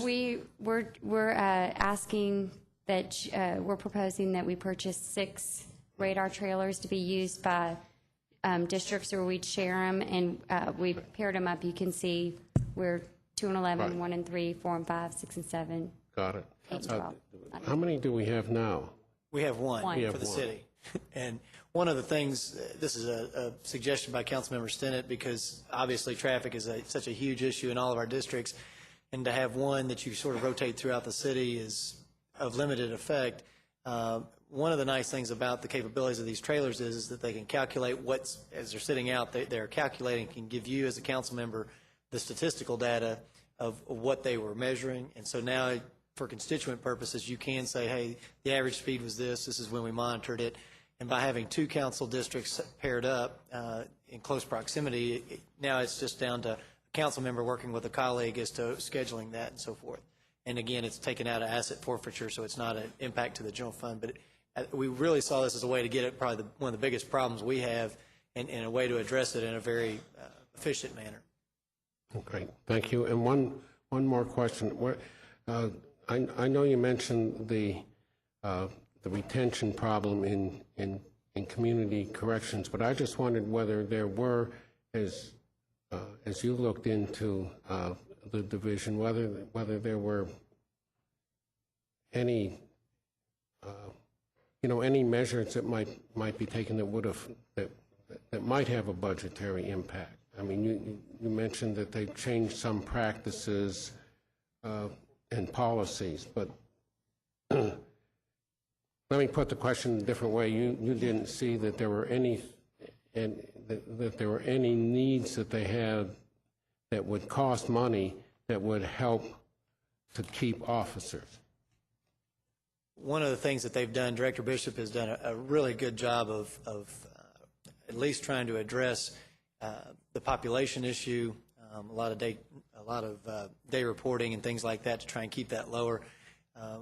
One of the other things that he's done is, because there's such a high attrition rate, they've changed a little bit of their policy, so when somebody applies for going into the academy, they have to actually spend time out at the jail, see what they're getting into, that type of thing, to try and help lower that.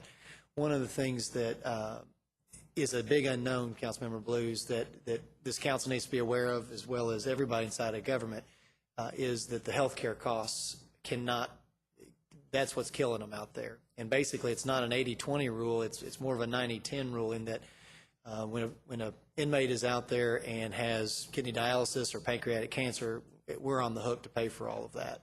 And so within the population, there's a very small amount of people that really drive that cost up into the millions and so forth. And one of the suggestions that we had was to Commissioner Helm that the partnership that was formed at the Family Care Center with UK, that we look at something very similar for the jail, bringing some resources in. But that's the one cost, Councilmember Blues, that is probably the biggest unknown that could affect our budget in a really dramatic way that we can't really account for going into a budget cycle. But it is good to know that that's something out there they're trying to address. They're working with the judges to also try and release people before they have to go in for surgery and things like that. Councilmember Crosby. And I was going to add, too, that they also have the state's going to start reimbursing again. I guess they were reimbursing and they stopped, and now they're going to start back again for their catastrophic fund for those, critically sick people. And they said that very soon they should start seeing that benefit again, which will help their budget out tremendously. So that's another positive thing that we see happening with the jail, with some of their health care costs. And as I mentioned, adding this nurse practitioner has really helped them out tremendously, because it's allowed them to take care of a lot of things in-house where before they weren't able to do that.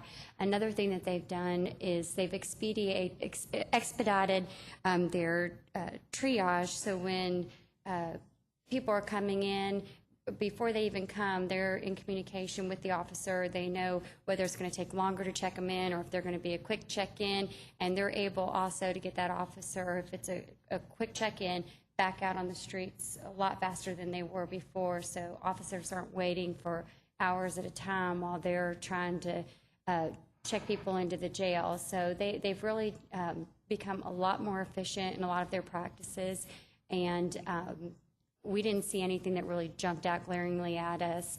Obviously, as every division is preparing for the World Equestrian Games, I mean, the one unknown that they do have is they're planning for something that might not happen. They don't know how that's going to affect them with a big major event in town and all the different languages. And so they're doing their best, just like every other division, in preparing for that as well, and some of the language barriers and so on and so forth. But again, nothing really jumped out at us from a cost analysis that they were doing.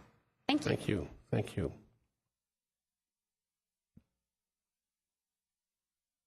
Councilmember Blues, Councilmember Beard. Thank you, Vice Mayor. This is probably a question for David Jarvis. I'll wait for you to get up there, David. What is the specific difference between a nuisance control officer and a code enforcement officer? Well, the grade is a housing inspector be a 113N, and a nuisance control officer is a 111N. The housing inspectors actually go out and inspect for housing violations, gutters, paint, that sort of thing. Nuisance control officers inspect for weeds, trash and debris, junk vehicles, the things that drive all the neighbors crazy. So that's the difference there. And we really could utilize 2 nuisance control officers more than one housing officer and 1 nuisance control officer. And we'd save some money in the process. But they are sworn officers. So. Absolutely, both okay, are. That was I thought maybe that was the difference. Sure. One was sworn and one was not. But. And with a little extensive training, we can cross-train them to do both, but a nuisance control officer is a lower grade. Yeah. Okay, that's fine. Thank you. And one point, Councilmember Beard, is these were 2 positions that were cut out of the budget, and all we're simply saying is we want to put them back in and keep them. I would agree. The vacancy. Yeah. Thank you.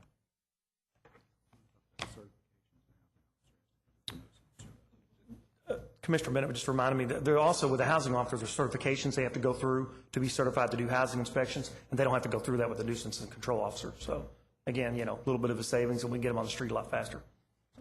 Thanks. Councilmember Lawless. Thank you, Vice Mayor, and thank you, Councilmember Crosby, for your work on this.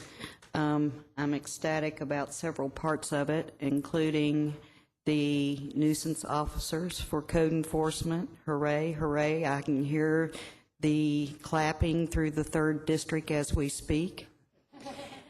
I'm also excited about the radar signs. I think they're a great traffic calming device. And I have a couple of questions. One question I have is for the chief of... I wanted to know on the paramedics, how many paramedics, including you and your staff, are we paying assigned and unassigned? The only ones that get assigned pay are those people who are directly involved with everyday patient care, meaning those that are assigned to the ambulances. Those would be 27 times 3 for the 3 shifts, and the shift leader, the captain that's assigned in a separate vehicle to oversee EMS operations, 3 of those, and the one person that works a 40-hour week related to that, so that would be 95. Okay. They get assigned pay. I do not. Okay, Neither so does anyone. nobody gets unassigned pay? Yes, there is unassigned pay for paramedics who maintain their certification. Yeah, okay. And so how many of those? The difference between that earlier number that I quoted, probably something in the neighborhood of 100 or perhaps 110. So more than we have that are assigned? Yes, ma'am. But there's a significant difference in the pay. Right. But they're not working as paramedics, but we're paying the paramedic wage? And that's not true. They're working as paramedics every day. They're just not necessarily making the ambulance runs and assigned to an ambulance every day. Okay. I'm curious about that and would like to get more information, because it seems like a pretty big budget impact, especially when they're also when there's overtime. What approximately is the difference in the pay? $2,000 and $5,000.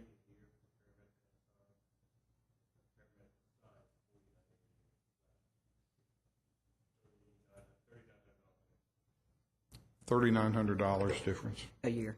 Yes, ma'am. Okay. Thank you.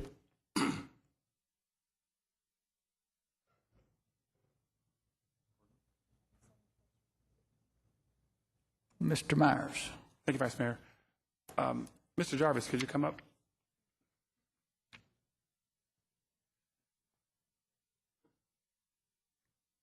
Could you also explain the nuisance officers, do they have anything to do with right-of-way sign collection? Absolutely. That's who picks up all the signs in the right-of-way. So those are the guys who put in the pickup trucks that we funded about 2 years ago. So sure, we use those quite frequently. Can you, I know you gave me some numbers the other day of how many signs you guys picked up last year. Could you let everybody know how many that was? We started out about 10,000 a year, and I think word's getting out a little bit. So we've narrowed it down to probably about 8,000 a year. And I personally pick up about 50 a week myself. So I'm in full support of giving you these 2 officers and new trucks and whatever else you need to do the job that they do. But there's been a lot of conversation about how we get to a point where we can start doing something different to mitigate the sign issue. And we had a meeting with the county prosecutor before. Sure. How is that working out, where you're starting to send letters to people and letting them know that we can find them?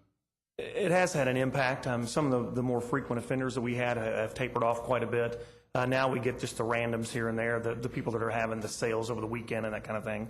And we are still in conversation with the county attorney to come up with a plan to formulate how we would proceed with prosecuting them. What we have to do is we'll have to go out and file a criminal complaint, go through district court, and we are working that out now. And I think we have another meeting scheduled with your office to discuss that, to formulate a plan. And there are some council members that are going to be meeting, I think, in the next week or so with some of our state contingency, and are going to have conversations with them about how we can change that fee and get that moved up. I guess I just want to kind of take this opportunity and put it out there for people to know that we're going to be more and more proactive about this issue and address it more aggressively. Oh, absolutely. And I think especially with 2010 coming, I mean, we got to clean them up. We can't have all those signs out in the right of way and in the sight triangles and all that. I mean, it's very unsightly. Right. Well, I just want to appreciate what you're doing and put a plug in to get these two people back into the budget. Thank you. Then I have a question. I think it's more for the link. Back when there was a document presented to us in one of the committee of the holes for budget early on, and it was a debt and capital projects, and it was dated April 28th. And I asked a couple of questions about some things that are going to be bonded, I think, for police. And one of them was Councilmember Myers, yeah. You were talking when she actually yeah, we said went that through the first it. go-around? Yeah, it was the first thing I said. Actually, those since they implemented the STARS and PeopleSoft program, that's from the Asset Forfeiture Fund, and that's generated mostly through narcotics, and it is federally and state regulated, the monies, and basically because of STARS and PeopleSoft, they have to put that in as a line item. And the $69,000, for example, for the use of radar trailers, that's where that money will come from. It's just a placeholder. They have to do it. Budgeting requires them to do it that way now because of PeopleSoft, but that's just how it's listed. They have no intention of buying furniture or ATVs or anything like that. It's just how it's listed. And probably if they are to get new police officers through the COPS program, most of it will go towards equipment. Right, and I heard all that. And I have a copy of the ordinance that says the state statute and the federal statute on how that money is supposed to be managed. Okay. My questions had to do more with, I understand that in STARS we have to label it as something. Okay. My question is, why don't we label that? And I understand also that we don't know how much we're going to collect. So what I would recommend, and I actually had a conversation in the sidebar with the mayor about this, what I would recommend that we do is whatever the number they come up with that they think they may collect, set that money aside in the budget for things that they know they're going to need, which are some of the laptops that they have in this same budget and things like that. And then if the occasion comes at the end of the year or by the last quarter of the year, they haven't collected what they thought they would collect, that in this budget, we do a different placeholder and put aside the money that they're banking on collecting, and then they have a real, instead of a placeholder for that money, they have a real line item in the budget for things they need. And then in the last quarter, if they haven't collected what they thought they were going to collect, then we would pull the money out of that other line item and go ahead and pay for those items. Well, and I guess they could change it, but I think a lot of times they don't know what they need when they don't know if they're going to be getting a training class or how many, but there probably are some things that they definitely know. And for example, if we vote to do the radar trailers, they can add that in as a line item. But certainly, I think probably part of the issue is there are things listed like furniture that looks a little crazy in this type of budget year, and that's probably maybe where the hang up is with some of us when we see that and everybody's being asked to cut back, and even though we know what it is, it still looks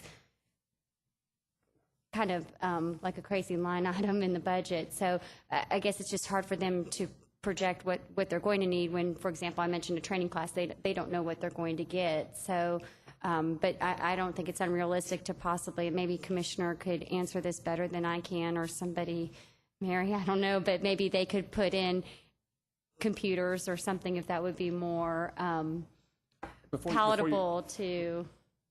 I think you're missing my point. I'm not saying I don't know that I am. I'm not saying do something that's more palatable. I'm saying be proactive and put this money in the line item where you need it. And I'm saying because at the end of the day, they know what they need in their operating expenses, for example. What they don't know is how much they're going to collect. What I'm saying is use this fund to actually do something that they have to do in their regular operating budget. Because what that means then is that they can cut that money out of their operating budget and put that somewhere else in the general fund. And then if at the end of the year, when they get to that final quarter, if they haven't collected what they need to collect to do what they said they were going to do, we pull that money back out and move it over there. So really what I'm saying is you're doing a more proactive way of budgeting instead of fattening the budget by saying, we need these things to do our operating expenses, and then we're going to add some things over there that we might like to have, and then label those with the money that we may collect. you're actually having to use that money that you're going to collect for something that you really need. That's where I'm going with that. I see some heads nodding that they understand what I'm saying. I would want to point out that they do not spend the money until they have it. Unlike the rest of our budgets where people are spending money based on a projection, they generally know they have the money before they spend it for the various items that they have. And usually are actually spending money they collected the prior year in the current year for the most part. Sometimes that's not the case, and they spend current year money. The issue that they have is really with the capital items. I mean, they can make an estimate of what they think the operating is going to be, and they can adjust that within. Capital items have to come to council, and they made this guess. In reality, we talked about in the link meeting maybe doing capital a little differently and only doing the budget amendments as they figured out what they needed to buy in capital and bringing it to you through the year for whatever capital items they find out they actually need and that they know they have the money to spend for. You actually raised an interesting point. You said that in some cases, they usually don't spend the money until they actually have collected it. Mm-hmm. And oftentimes they're using last year's money. That's correct. Why not do it that way, where you collect the money for this year, at the end of this year, you know what you collected, and you budget that into your real budget for the next year? I'm not saying that they don't spend some of the current year's money as well, but they do generally, they're working off of a fund balance from the prior year, in addition to this year's money. And do you understand where I'm going, though? I do. Do you, with your accounting background, have a suggestion that could help us get where I'm visualizing? Well, of course, currently, the way they use the money is as they go through the fiscal year, things that aren't budgeted in the general fund that they need to do, that's their resource to do them, as long as they're within the narcotics ordinance statutes. Right. About how to spend the money. If they come upon something and they go, we need to do this, but we don't have the money for it, but it is within those guidelines, because that wouldn't be supplanting, then they go to that fund to do the things. And there have been quite a big shift over the years, particularly for training issues, knowing that they don't have general fund dollars for training, they spend this money for the training that they need. And I guess that's really my point at the end of the day. What I would rather see them do is put together a budget request for what they need and not sort of have a placeholder for things that they'd like to do later on. And I'm not saying that flippantly. I'm not saying that they just kind of willy-nilly say, well, right. Hey, we've got I this don't money think over with here. the operating, I'm sorry, I don't think with the operating it's we think we're going to. Much of the operating, they generally have an idea of probably what they're going to wind up doing in the next year. It's capital that they don't necessarily know about. Is that correct? When you say it's capital they don't generally know about, what do you mean? Well, like, give me an example. Something breaks down and they didn't know it was going to break down, so they don't have any money in the budget for it. And it is something that falls under those guidelines and they need to replace it, they'll replace it out of these funds. Do you have a recommendation for us that could help get to where I'm thinking that would just help tighten that up? Or do you think that the way they're doing it is the best way to do it? Well, I think that the way it's done at the moment, because they put in capital items that they don't really know whether they need, I think we should not do that. The operating piece, I think, is good. I think the capital piece we might want to look at doing as we go along through the year, as they figure out what they do need, and they come to you and say, we need a new trailer or we need a new whatever, rather than trying to guess in advance on capital, because capital is a big guess. And I think that also provides more transparency and accountability if then you have to come back to the council and say, this is what we want. That was my biggest concern. I knew they weren't going to buy furniture and remodeling, but my biggest concern was then when we pass that budget, then when they decide to do whatever they do with it, then there's no oversight or accountability to that. The thing that STARS required was, STARS requires you to have a budget everywhere or you can't spend your money. So that was one of the things that made us need to put budgets in place for this fund, as well as some others that you've seen that are new to this system. One final question. In that process, because STARS requires you to do that, what was the thought process in coming up with furniture and remodeling as the placeholder instead of something that is normal everyday things that they need? I can't answer that. I don't know the answer to that question because I didn't put their budget together. Okay. Thank you. Can I mention something? Sure. While I have a few seconds? On the dean person that's in there, it is a cost. It's about $22,000. Thank you. Thank you. I did mention it in the committee. It is grant funded. Unfortunately, when we made our budget adjustments, we took the money to pay the person out, but left the credit from the grant in. So right now we have the credit, but no money to pay them. So there is a cost, but it's about $22,000. Thank you. Thank you, Vice Mayor. Mr. Martin, then Mr. McCord. Thank you, Vice Mayor. I want to thank Council Members Crosby, Senate, and McCord for all their hard work on this. I know a lot of thought went into these recommendations, and again, it's good to have a good number of people around. I was just wondering about the 6 trailers. I think those trailers are a great idea, but just thinking about the numbers, we've got 6 trailers times 365 days a year. That's a lot of road monitoring, I think. And do we have that many roads in Lexington? Or? Well, we originally we're going to do 12, but one for each district. But the point is, if neighborhood traffic is our number one issue, and visibility is key, having something out there that we get a report from one, but people see and brings their awareness to slow down. That's what we were trying to do. And between 2 council districts, I guarantee you, at least in my district, I can move it weekly for calls of we need selective enforcement. Would you rather put a police officer out there or a trailer? I mean, that's what it comes down to. Well, I'd probably rather put both out there if we could, but Well, the I would trailer too. will probably have to suffice with.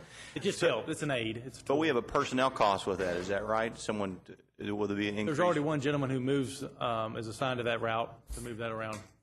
And that person will be sufficient to move these 6 additional trailers around? I would hope so. And let me address that. One of the things, again, the innovation that Councilmember Crosby was talking about with police is in the Bureau of Investigation. They've implemented a volunteer program where they're taking certain volunteers to help work some of these things that you don't need a sworn officer to do. This is another area where they're looking to potentially use volunteers. You can use people from Streets and Roads because it's literally just hooking this up to it, behind the truck, setting it in place, and turning it on. So it doesn't have to require a new police officer or even a police officer. And again, as Councilmember Stinnett said, one thing about selective enforcement that I think folks need to know is when a council member puts in or a neighbor puts in for selective enforcement and wants that police officer to sit there, they can sit there until they get a call that's a much higher priority. And so they may sit there for 45 minutes, write a ticket, and then there's something major that happens that pulls them off of that traffic watch. So even having selective enforcement with people is a little bit more difficult. That's part of the reason for the recommendation. The second question I had was, thank you. The second question I have is regarding the proposed transfer of funds from overtime to the regular personnel account.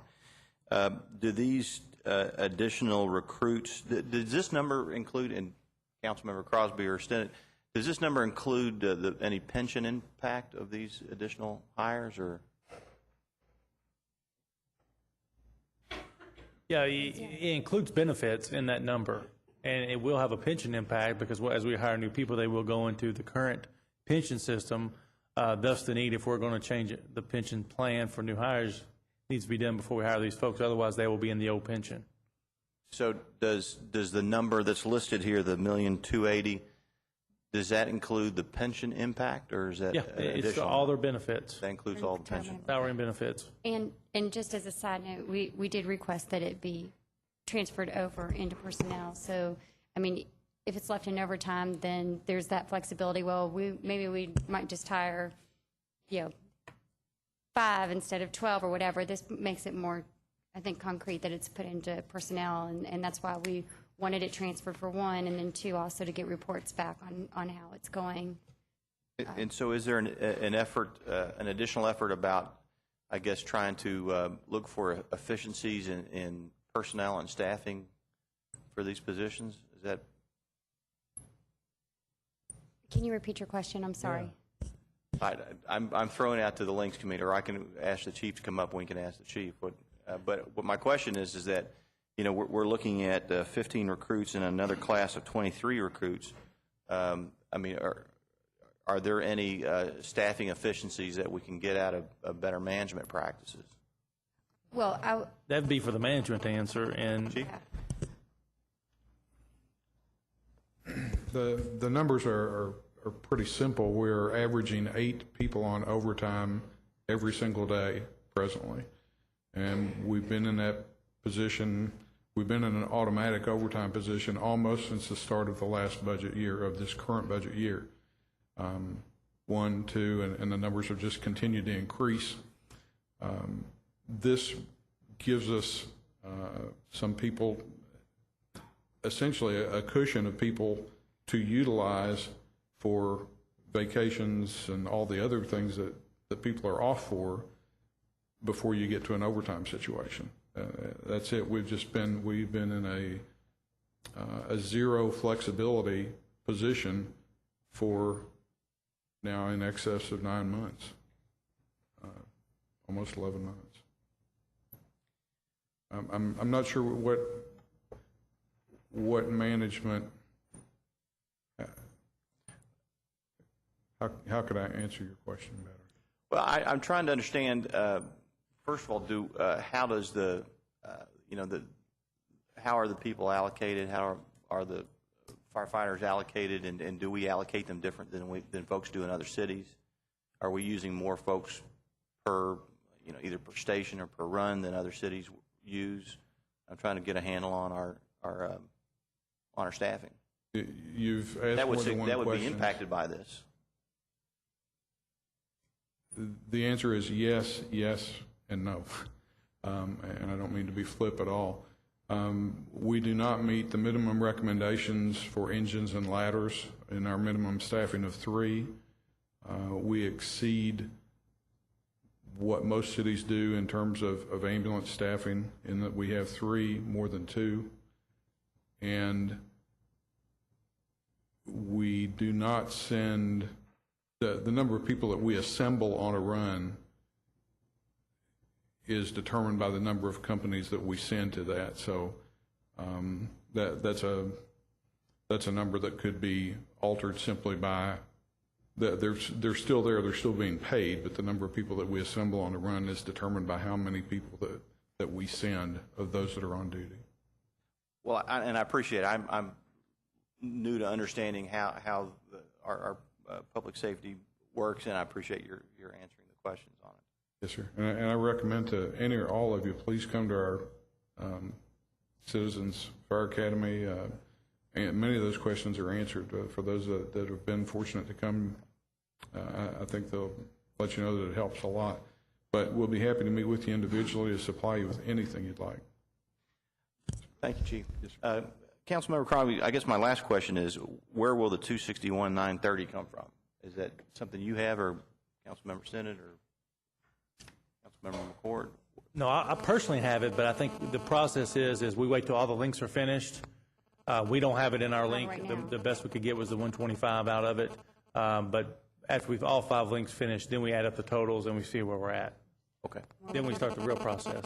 Thank you, Vice Mayor. And I just want to comment too, based on some of the comments the chief made and your comment about kind of how do we know about management practices and where we stand. Just as a follow-up, the link felt very strongly that the fire department needed to be able to get up to their authorized strength to be able to take care of a lot of the issues they're facing with their overtime. It's kind of like they're the dog chasing their tail around. They can't ever catch it because they're always short. So we believed that if we could help get them to authorized strength through the plan that they helped come up, or they did come up with, that this would,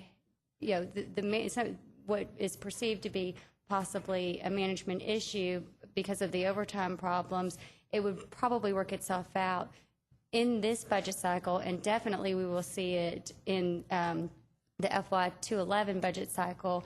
And that's one reason why we asked or made the recommendation in our link and felt strongly that we would get quarterly reports from the chief just to see how things are going with the hires, with the overtime. So instead of, in the past, we've been reactive where they've had this such a shortage and have been in this situation, we've had to react with budget amendments, where we felt like as a link, this is a way that we could be more proactive and if there is a problem, adjust during the budget cycle, or adjust during the year versus waiting until we're almost to the end of the year into the next budget season and think, oh no, we've got a problem, it didn't work. So that was why that was part of our recommendation. Thank you. Thank you, Vice Mayor. Councilmember Feigl. Thank you, Vice Mayor. And thanks to all the folks who have worked on this budget process, not only the council members, but the staff as well. I know this is a very grueling process, and this being my first time through the process, I think it would have been a whole lot more fun if we had had a little better budget. But with that said, I would like to ask a few questions. First of all, because I am a new council member, I need to know what STARS is. I think I know what it is, but I'm not absolutely sure. Just let Rama answer that. We blew that name up. Don't forget, we're not supposed to be using That's that. right. It's no longer STARS. It was the first phase of the PeopleSoft implementation. We just call the product PeopleSoft. Finance was the first part of that, so it's been referred to as the STARS project. Since then, it's gone on to be called STARS.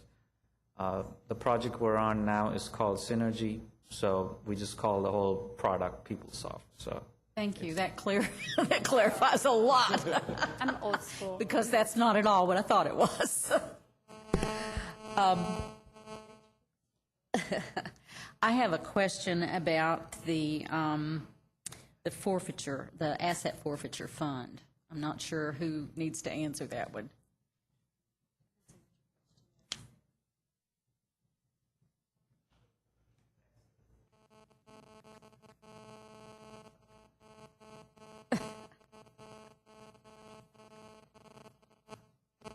Yes, ma'am, I'm sorry.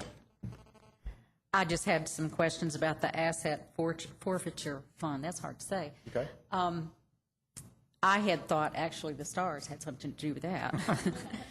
But I understand that you are regulated by federal and state statutes. Right. But I wanted to know a little bit more about it.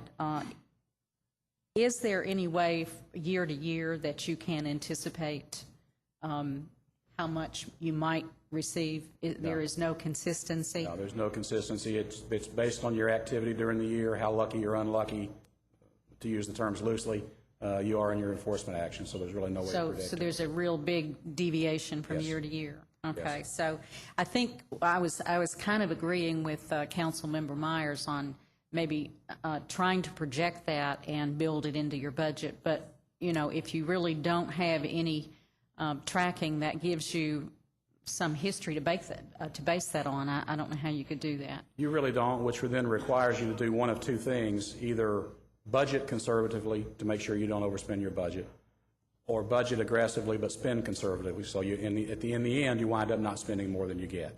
What they've chosen to do is to budget conservatively, recognize additional revenues if they get it and when they get it and as they need it, and then spend it at that time. That ensures that we never spend more than we collect. And when you do collect the funds year to year, do you completely expend those funds within a year? No. For example, if you have the big budget book. I don't have it with me, Okay. I'm sorry. For example, the state confiscated fund. Fiscal year 08, they actually wound up with a fund balance of almost $400,000. So they didn't spend all they had available. That was then carried into the 2009 budget. My guess is they won't spend everything this year either. So you will carry a balance forward. You carry a balance forward, but in the end, you're really supposed to spend it within a 3-year period, what you collect within a 3-year period. So you kind of got to keep not only an accounting of what you have today, but how long you've had it. Well, is there a reason then that you only chose to spend, looks like $69,000 out of that fund? Well, I mean, I'm sorry, I apologize. That's okay. I'm going on what the Lynx has proposed. So That's so the additional spending. $69,000 would be additional Yes, spending. that's additional spending they propose. The budget as it currently stands, depending on which fund they're taking it out of. The federal fund, at this point, they have budgeted to spend all they collect. It is at $961,000. The state asset forfeiture fund, they budgeted collections of $300,000 and expenditures of $150,000. So there's a programmed $150,000 fund balance in the state asset force. Okay, so the detail on what you've actually budgeted that money for is there? Yes. I In apologize. each of the funds, that's fine. Don't have that book with me. Let's see. Does the council generally have to approve those expenditures Yes. from that fund? Yes.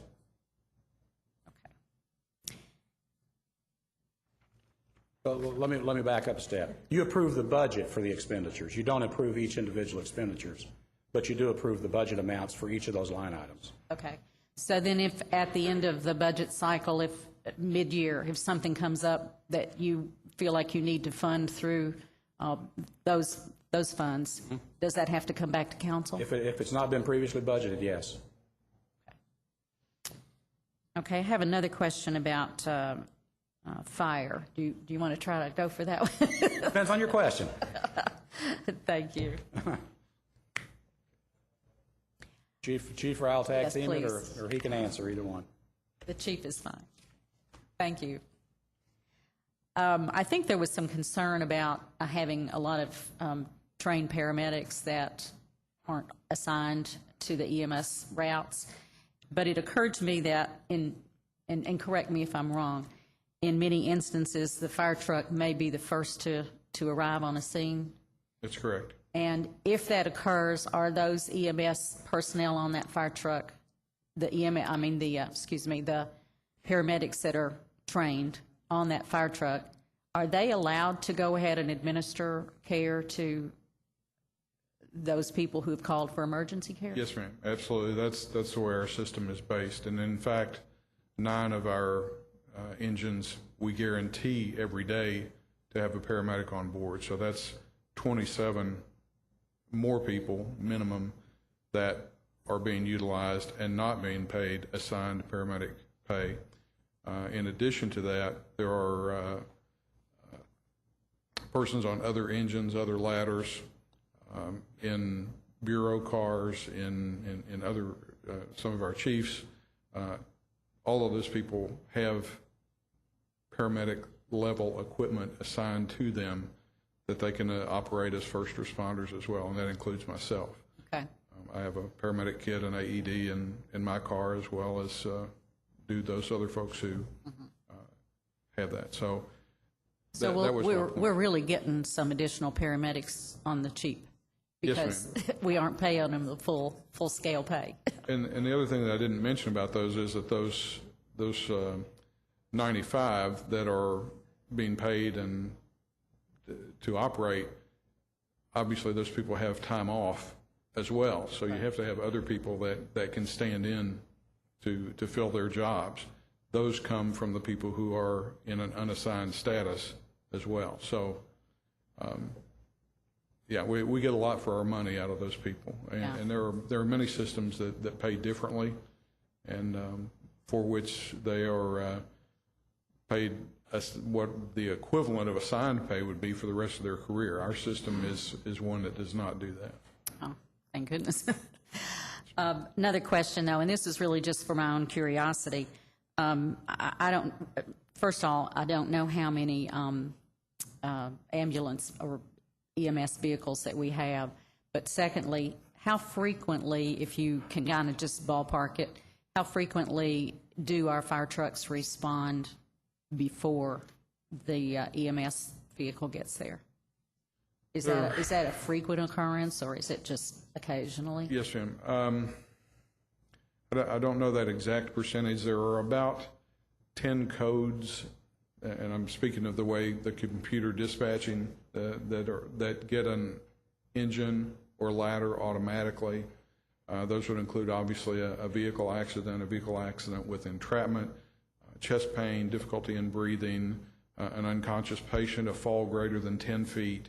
There are numerous codes that automatically get an engine or ladder company. Okay. There are certain lesser codes, perhaps a person that's been sick for a day or a couple of days, that would not routinely get a first responder at the present time.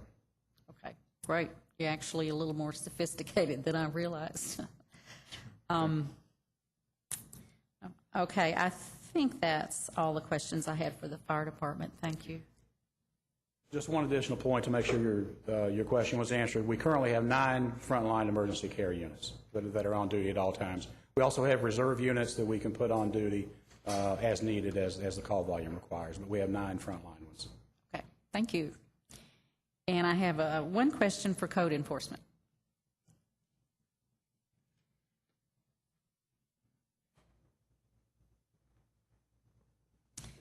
I have talked with you many times about... You'll get used to that. Yeah, about the complaints. And I guess I'm also glad to see 2 additional people in that department. You're enforcing on a complaint basis, is that correct? Yes and no. We have teams. The mayor created the NET team in conjunction with the Clear Police Unit. We do big comprehensive sweeps. We'll select a neighborhood and do a comprehensive sweeps. We've done 9 of those so far. So what we do is normally on a day-to-day, we do complaints. That's what we answer. Each inspector is assigned a sector of the city. They're responsible for doing a comprehensive in their sector every year. And then we have these 2 teams we set up. We have our NET team, and then we have the inspector themselves. So we do comprehensive inspections and complaint inspections, but normally on a day-to-day basis, we're complaint-driven. Okay, so you do have a comprehensive sweep once a year per sector? We've done 9 comprehensive sweeps since we created the team. There's the game day team that we do in the UK area. There's the NET team that we do with the police clear unit. We just currently finished up one. We did the Georgetown Road area, and that was large, very large. And we go door to door, and we do inspections door to door that way. So you all kind of work together when you do those comprehensive sweeps? Absolutely. We assemble the whole division, and we select a neighborhood and do those sweeps. And then, again, the inspector themselves, they do the comprehensive sweeps in their sector, and they actually go into the units, a lot of apartment complexes and that sort of thing. So we have a smaller comprehensive team, then we have the big comprehensive team that selects entire neighborhoods. Okay. One question, and this may be a difficult question. I started to ask you if there is any particular area of town where you get more complaints, but let me be more specific. Sure.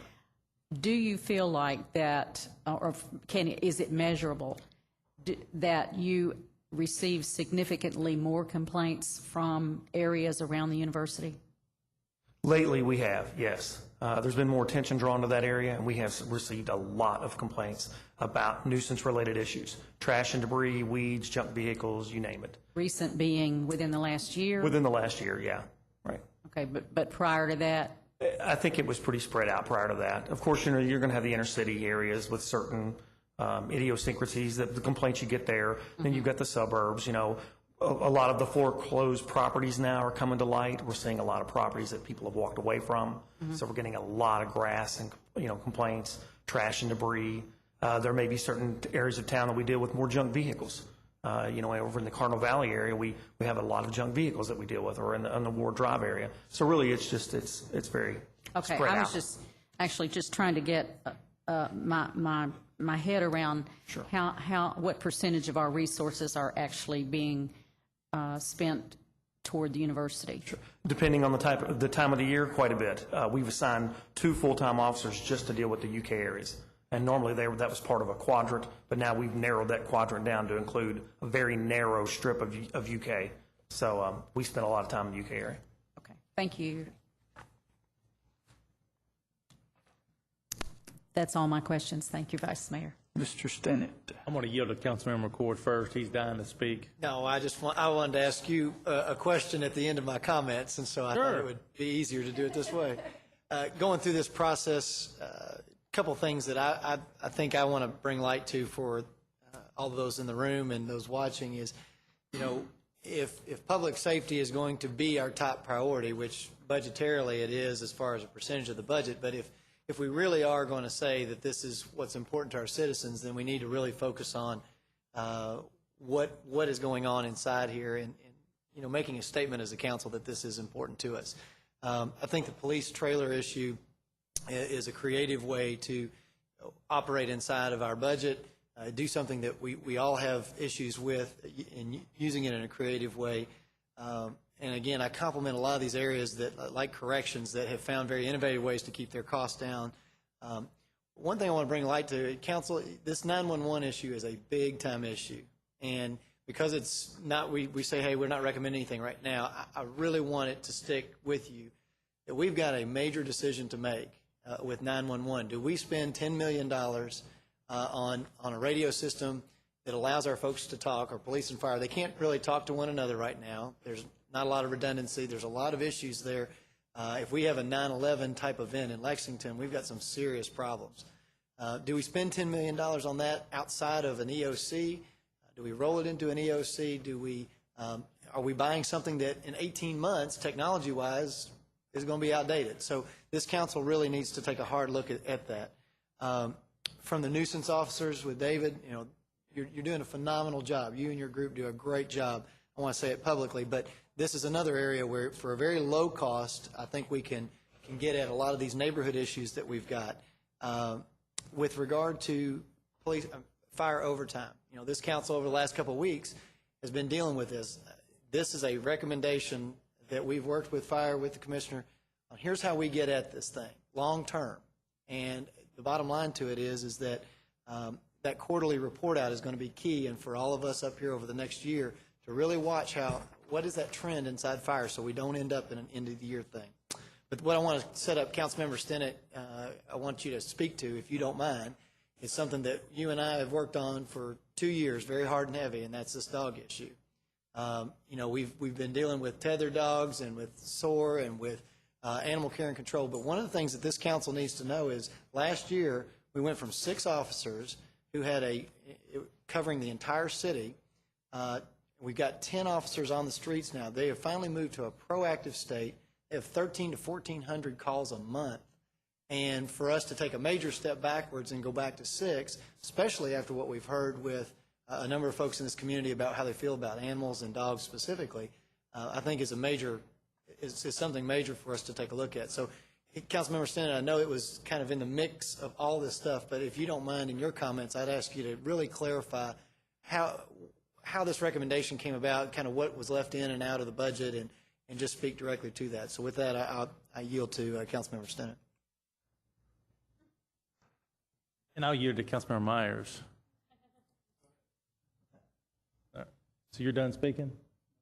Well, I'm done. I don't have anything else to add.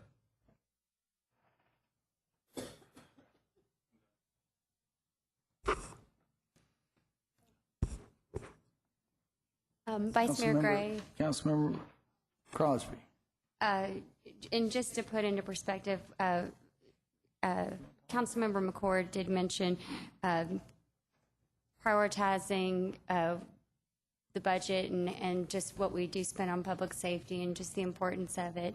And I neglected to say that the Department of Public Safety accounts for 54% of our FY 2010 budget. So I just wanted to make sure that everybody was clear of that percentage. And from the FY 2009 budget, it was $145,880,000, and for FY 2010, it is proposed at $150,234,720, and this is a 3% increase.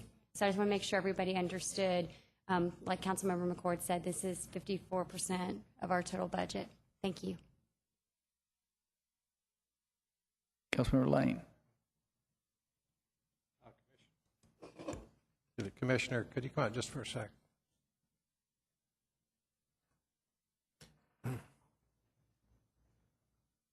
Yes, sir.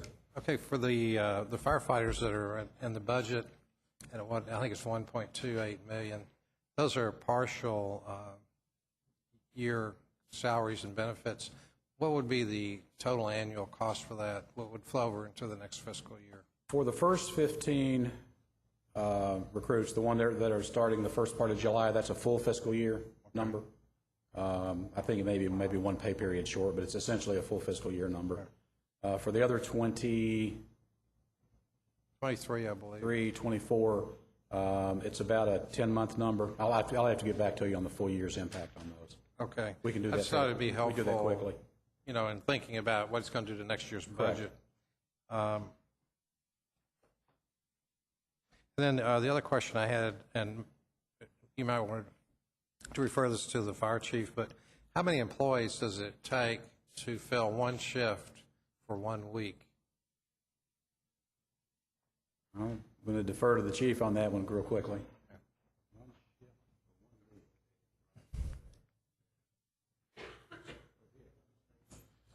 That's 131 per day. That's with nobody off. Well, no, I just meant for one position. So in other words, you've got a position at a fire station. How many employees do you have to have each week to fill that position? Because they don't work, 7 days a week, 24 hours a day. It's currently estimated we're hiring at a rate of 5 to fill 4. In other words, when we hire a company of 12 people, 3 times 4, we hire 15 to staff it. We think that's probably an underestimate given the additional time off that they've negotiated and so on. But historically, for probably the last 15 years, that's what we've Hey, could you repeat that one more time? We've hired 15 people to staff 12 positions. Probably more accurate would be at least 16, perhaps 17. All right, so if you have a fire station, how many employees do you have on duty at a fire station at any given time? You have a minimum staff at a station there. Minimum of 3 if it's a one-company house. Okay, so you're saying if you have 3 people there all the time in a given month, how many employees do you have to fill all 3 positions for the whole month? I'm trying to get an idea of what the ratio is between the shift and the number of employees per week or per month.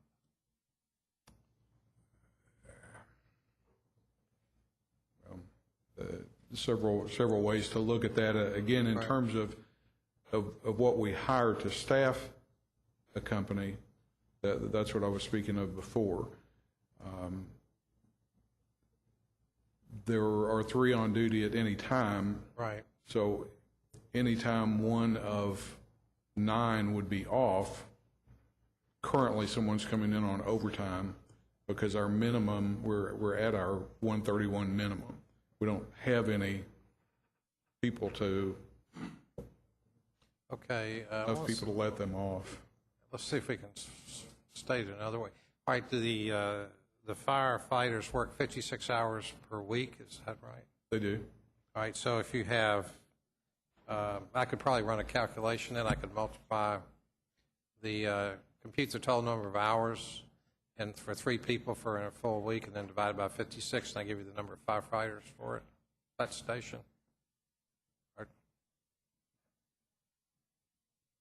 168 for 3 people, and times 3 on that.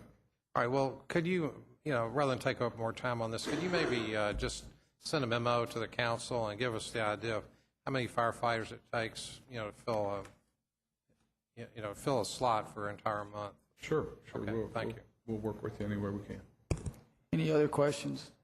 I want to tag on to that. It looks like we're running out of time, but I'd like to tag on to a little bit of that and what Councilmember Martin was asking earlier, because I will share with you, Councilmember Martin, that after 3 years, I don't know that I'm any much more informed than you feel like you are today about some of these issues. And they are, from a management point of view and a responsibility point of view, I think that they were really meaningful questions, just like the one that Councilmember Lane was asking. I've asked a couple of times in these meetings about span of control, about the numbers of trends in terms of our hiring on frontline firefighters, the ratio of management to frontline, the ratio of the new specialty positions like community services, all of which are very worthwhile, and nobody really challenges that. But the only time institutions really examine their cost basis is during times of adversity, financial adversity. That's the only time, whether it's public sector or private sector. And institutions, and public institutions rarely examine even in difficult times of adversity. And I think that could represent, and does represent, a failure on the part of us not to do it. And that's inconvenient, and it's sometimes difficult language to use, but it happened, it's also the truth. So I just ask that I'm footnoting in a sense and reinforcing what Councilmember Lane has said and actually dialing it up a little bit to say, can we please get data that illustrates over time the growth in numbers, in headcount, in full-time equivalents for the full department, and break it down into the units and the specialties. Okay, so we know, have a sense of, and why we are doing what we're doing. May be very, very good reasons, fully defensible. But as council members, as ambassadors in the community, we do need to know and be able to articulate and illustrate why it is we're doing what we're doing with our numbers. So thank you all very much, and thanks again to this Links, Council Members Crosby, McCord, Stinnett. Thanks to you all for your hard work on this, and to the staff, and to Tim, to your